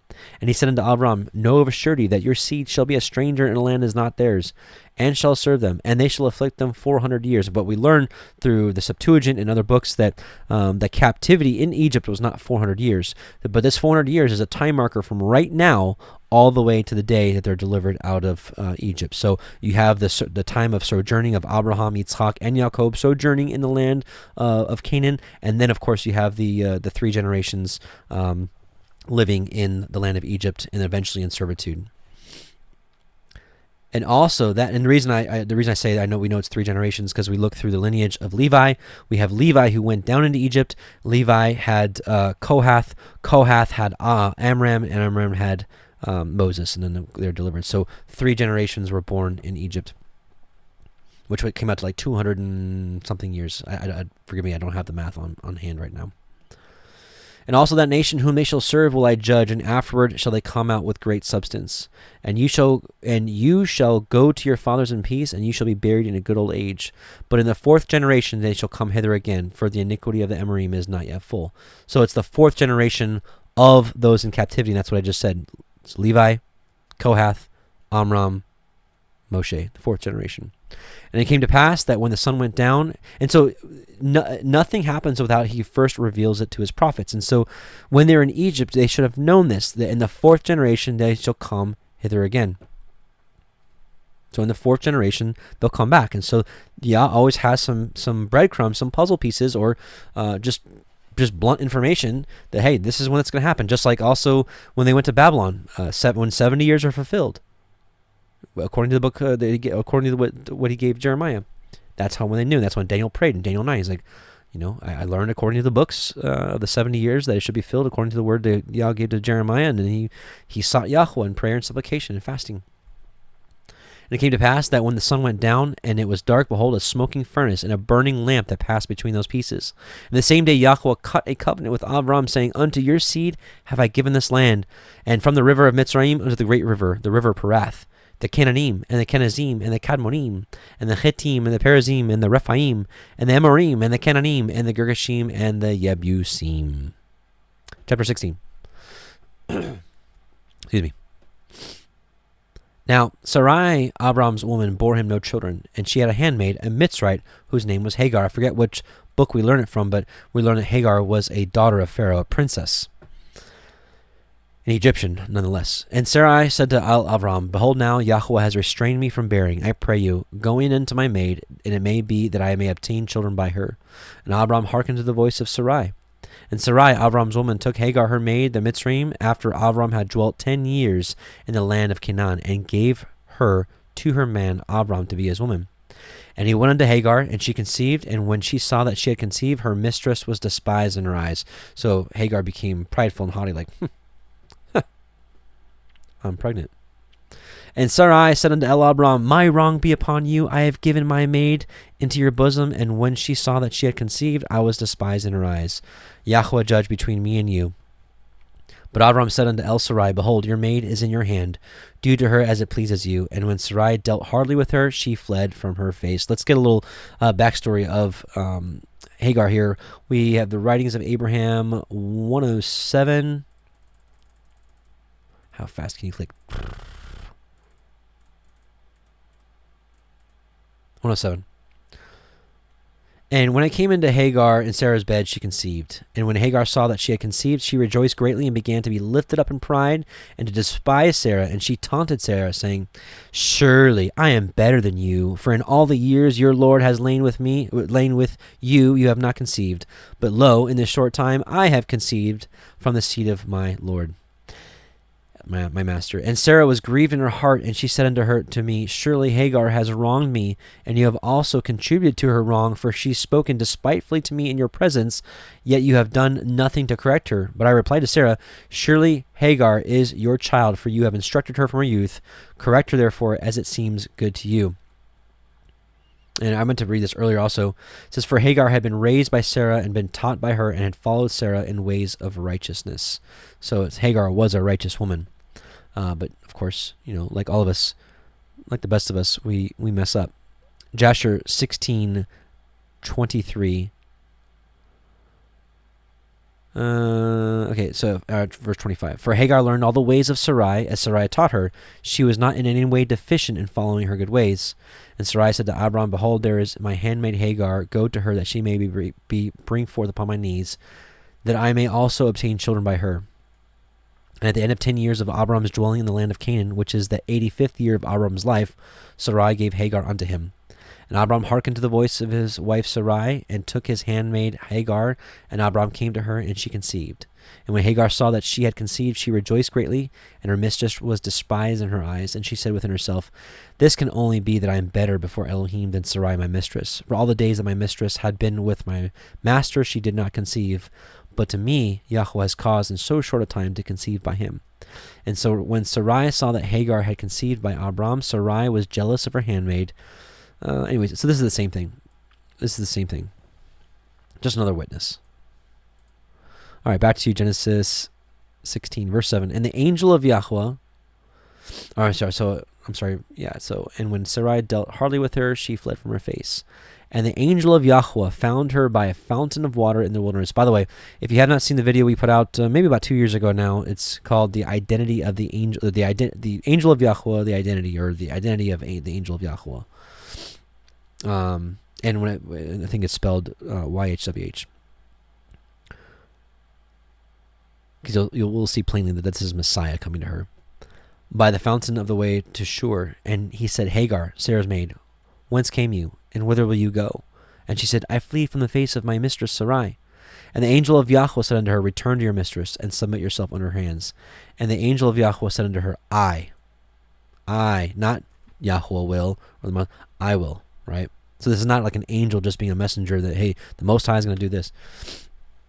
I will multiply your seed exceedingly, which of course everything comes from the Father, but this is Messiah plainly saying, I will do this, that it shall not be numbered for multitude. And the angel of Yahweh said to her, Behold, you are with child, and shall bear a son, and shall call his name Yishmael, because Yahweh has heard your affliction. And he will be a wild man, and his hands will be against every man, and every man's hand against him, and he shall dwell in the presence of all his brethren. And she called the name of Yahweh that spoken to her, You see me, for she said, Have I also looked here after him that sees me? Kind of a little confusing how that's read, but let's look at the Targums. Genesis 16:13. And she gave thanks before Yahweh, whose word spoke to her. Then she said, you are he who lives and you are eternal, who sees but are not seen. For she said, for behold, here is revealed the glory of the presence of Yahweh after a vision. And Isaiah 63 clearly says that Messiah is the angel of the presence. So just some interesting things to share. What else we have? That's it. Wherefore the well was called Be'er Lachai Roy. Behold, it is between Kadesh and Bered. And Hagar bore Abram a son, and Abram called his son's name, which Hagar bore, Ishmael. And Abram was 86 years old when Hagar bore Ishmael to Abraham.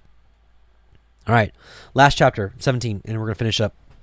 Let's see how we're doing on time here. Oh, yeah. These first couple are always long. All right, Genesis 17. And when Abram was 90 years old and 9, Yahweh appeared unto Abram and said unto him. So it was also interesting. We have to remember that so much time is passing. We just have these little brief versions. It's like we don't realize that so much time has passed from this time to that. And when Abram was 90 years old and 9, Yahweh appeared to Abram and said unto him, I am El Shaddai. Walk before me and be perfect. If you were with me on the, or if you were with us on the Testament of Issachar study, we'll learn that it is possible to be perfect. We learned that only Messiah can be perfect, no one else. But we learned that Issachar lived a sinless life. We also learned in Luke chapter 1, verses 5 through 6, that Zechariah and his wife Elizabeth were perfect, walking in all the commandments of Yah blamelessly. So for him to ask us to be perfect is not a monumental task. Now, are any of us perfect right now? No. Should all of us be striving to be perfect with Yah? Absolutely. And I think we should all be shooting for that. Because Messiah even says it's here, especially when it comes to dealing with other people. Matthew 5:43 through 48. You have heard that it has been said, you shall love your neighbor and hate your enemy. But I say unto you, love your enemies. Bless them that curse you. Do good to them that hate you, and pray for them which despitefully use you and persecute you, that you may be the children of your Father which is in heaven. For he makes his sun to rise on the evil and on the good, and sends rain on the just and on the unjust.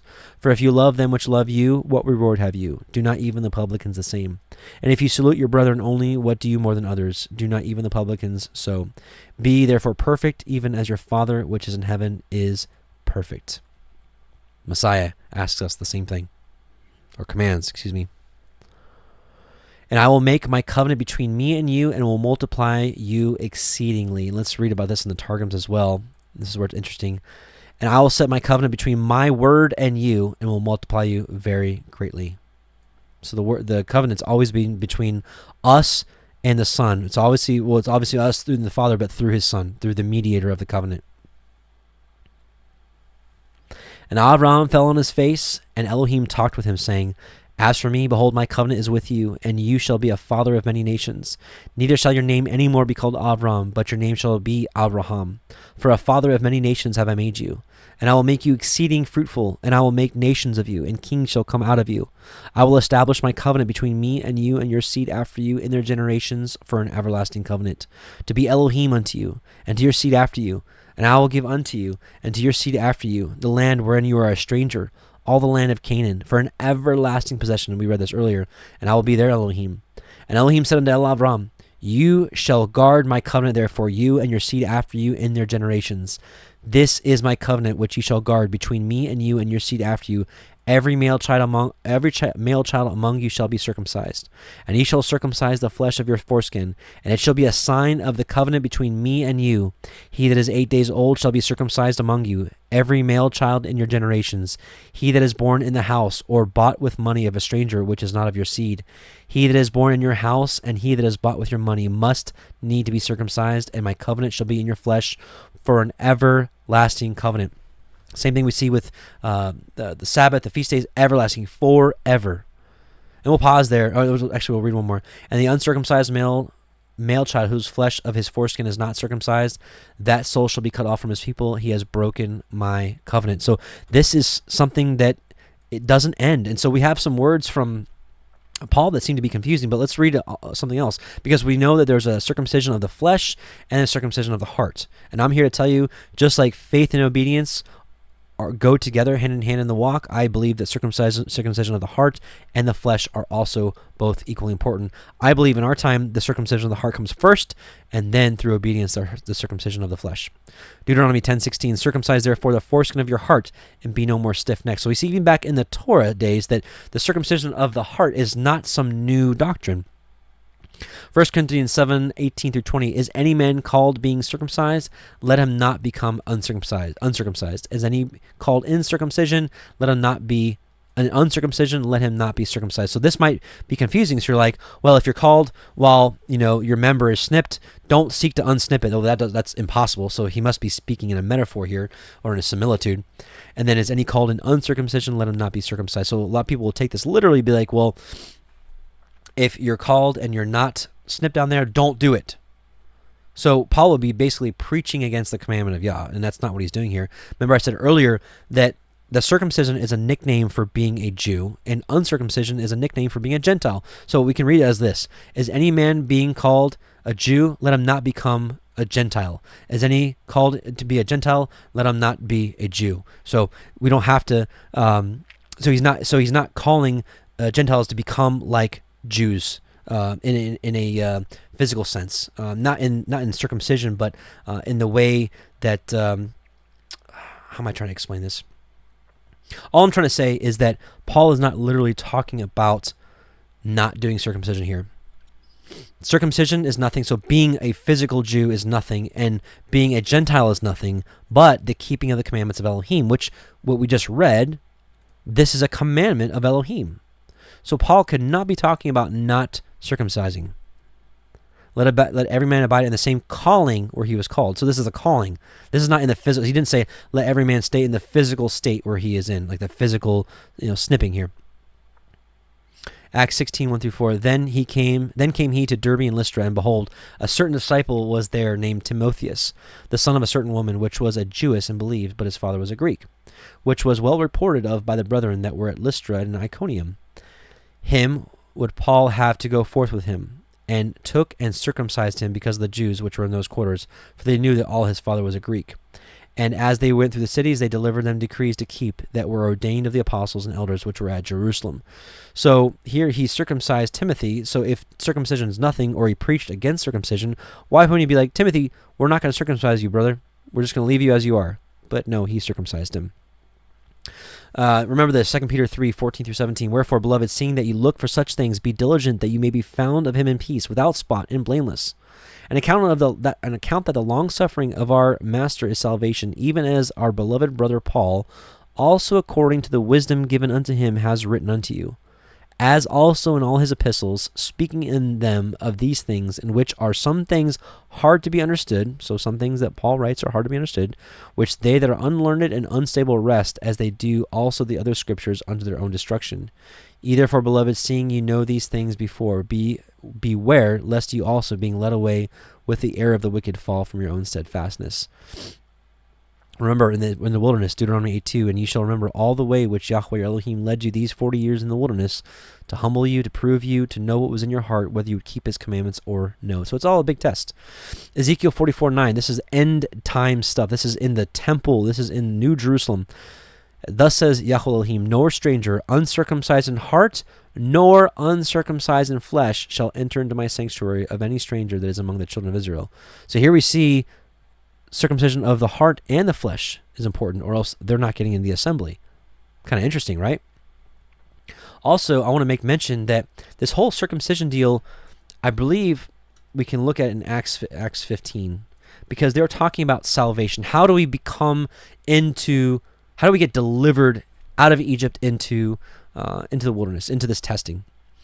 And certain men which came down from Judea taught the brethren, said, except you be circumcised after the manner of Moses, you can't be saved. So he's talking about salvation. And I believe salvation is the beginning of our faith. Without being saved or delivered, there is no walk. There is no Torah obedience. There is no nothing. And so the point is there were people preaching that you can't be saved without being circumcised. And so what I'm saying is, I believe is that you can come into the faith and come into salvation through Messiah and the circumcision of the heart. Later on, You learn as you continue to study the Torah for yourself, you get convicted and decide to get circumcised yourself. Because it says right here, this is the culmination right here. Wherefore my sentence is that we trouble them not, from which among the Gentiles are turned to Elohim, but that we write unto them that they abstain from pollutions of idols, and from fornication, and from things strangled, and from blood. For Moses of old time has in every city them that preach him, being read in the synagogues every Sabbath. So basically they're saying if they want to come into the faith, they need to stop these 4 things. Now certainly that can't be the end of it. That can't be like, hey Gentiles, if you come into the faith, these are the only things that you have to do. You only have to abstain from pollutions of idols, and from fornication, and from things strangled, and from blood. So if you do that, you're done. So you can go ahead and murder, you can commit adultery, you can steal, you can lie, you can covet, and not adultery, because that'd be fornication as well. But basically, it's obviously ridiculous, because there's so many other things that we have to do in morality, and nobody would preach that. Nobody would preach that that's all you got to do, and then you're done. This is the culmination. So stop these 4 things right now, because these are the things that the Gentiles just obscenely did. Stop that now. For Moses of old time has in every city them that preach him, being read in the synagogues every Sabbath. So the thought process here is stop these things, come into the faith. You're saved by Messiah and his blood, and you're going to learn as you go along, and you're going to be pricked in your own heart to do the circumcision. That, guess what? Has an everlasting covenant. Everlasting. I want to read a little passage from the book of Maccabees about people who did circumcision even in the face of death. 1 Maccabees 1:41 through 62. Then the king wrote to his whole kingdom that all should be one people. So this is the uniting. We all be one people. We're stronger together. And that each should give up his customs. All the Gentiles accepted the commandment of the king. Many even from Israel gladly adopted his religion. They sacrificed to idols and profaned the Sabbath. And the king sent letters by messengers to Jerusalem and the cities of Judah. He directed them to follow customs strange to the land, to forbid burnt offerings and sacrifices and drink offerings in the sanctuary, to profane Sabbaths and feasts, to defile the sanctuary and the priests, to build altars and sacred precincts and shrines for idols, to sacrifice swine and unclean animals, and to leave their sons uncircumcised. They were to make themselves abominable by everything unclean and profane, so that they should forget the law, the Torah, and change all the ordinances. And whoever does not obey the command of the king shall die.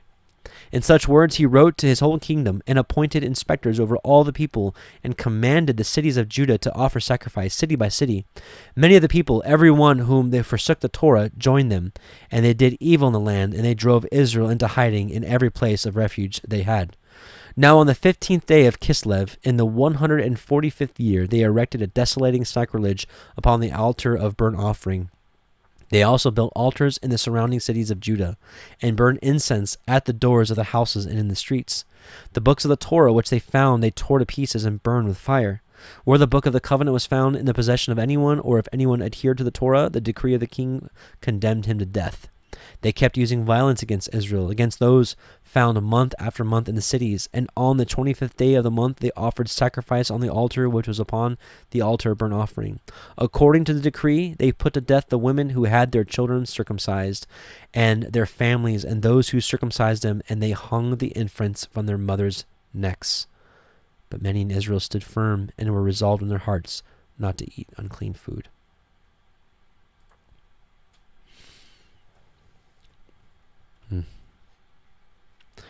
Genesis 17:15. And Elohim said unto Abraham, As for Sarai your woman, you shall not call her name Sarai, but Sarah shall be her name. And I will bless her, and give you a son also of her. Yea, I will bless her, and she shall be a mother of nations. Kings of people shall be of her. Then Abraham fell on his face and laughed, and said in his heart, Shall a child be born unto him that is 100 years old? And shall Sarah that is 90 years old bear? And Abram said unto Elohim, Oh, that Ishmael might live before you. And Elohim said, Sarah your woman shall bear you a son indeed, and he shall call his name Yitzchak. And I will establish my covenant with him for an everlasting covenant, and with his seed after him. And as for Ishmael, I have heard you. Behold, I have blessed him, and will make him fruitful, and will multiply him exceedingly. 12 princes shall he beget, and I will make him a great nation. But my covenant will I establish with Yitzchak, which Sarah shall bear unto you at the set time the next year. And he left off talking with him, and Elohim went up from Abraham. And Abraham took Ishmael his son, and all that were born in his house, and all that were bought with his money, every male among the men of Abraham's house, and circumcised the flesh of their foreskin in the selfsame day as Elohim had said unto him. And Abraham was 90 years old and 9 when he was circumcised in the flesh of his foreskin. So we can see here that Abraham was taken out and become a people of Yah through faith, and then later on was circumcised. And I believe we follow the same thing. If we are the seed of Abraham, we do the works of Abraham. We come to him with a circumcised heart, and then those of us that were not circumcised at birth will do so as we feel convicted, as the Torah and as the Ruach convicts us. And Ishmael his son was 13 years old when he was circumcised in the flesh of his foreskin. In the selfsame day was Abraham circumcised, and Ishmael his son. And all the men of his house, born in the house and bought with money of the stranger, were circumcised with him. So, with that, brother and sister, we are finished with the Torah portion today. As always, I pray that there was some blessing in it for you. I pray that maybe you learned something new. If not, maybe some of the things you already learned were strengthened. Maybe some things that can be sharpened. And hey, blessings to you in Yahushua's name. Let's pray together real quick.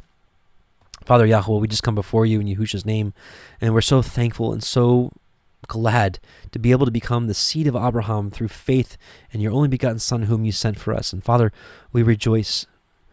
We're sorrowful for all the pain and torment the Messiah bore for us, that through his stripes we are healed. But Father, we're just so thankful.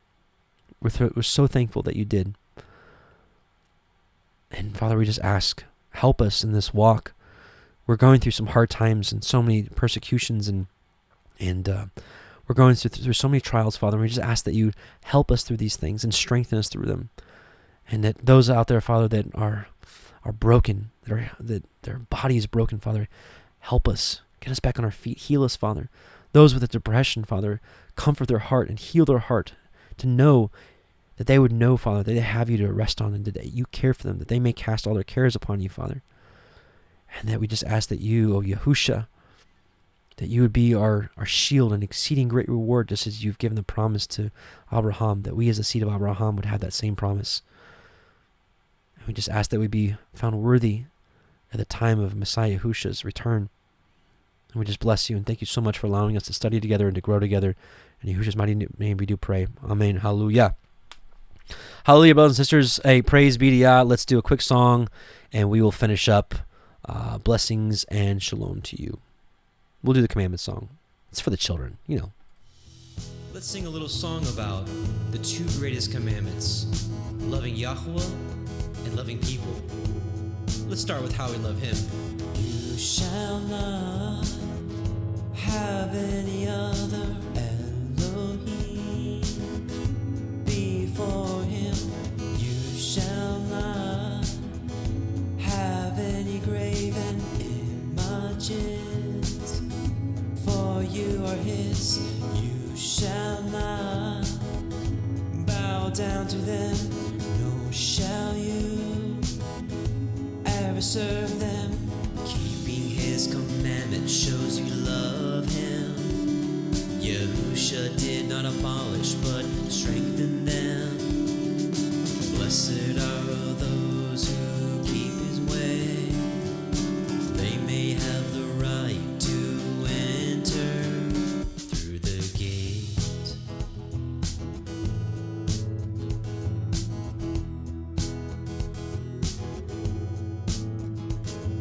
And you shall not take his name in vain, and remember the Sabbath day and keep it holy. Work 6 days and then we rest. Be refreshed, honor your mom and dad, and then you'll be surely glad. Keeping his commandment shows you love him. Yahushua did not abolish, but strengthen them. Blessed are those who keep his way. They may have the right to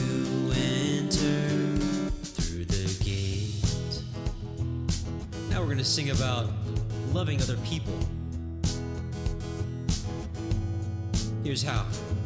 And you shall not murder anyone, even in your heart. Love everyone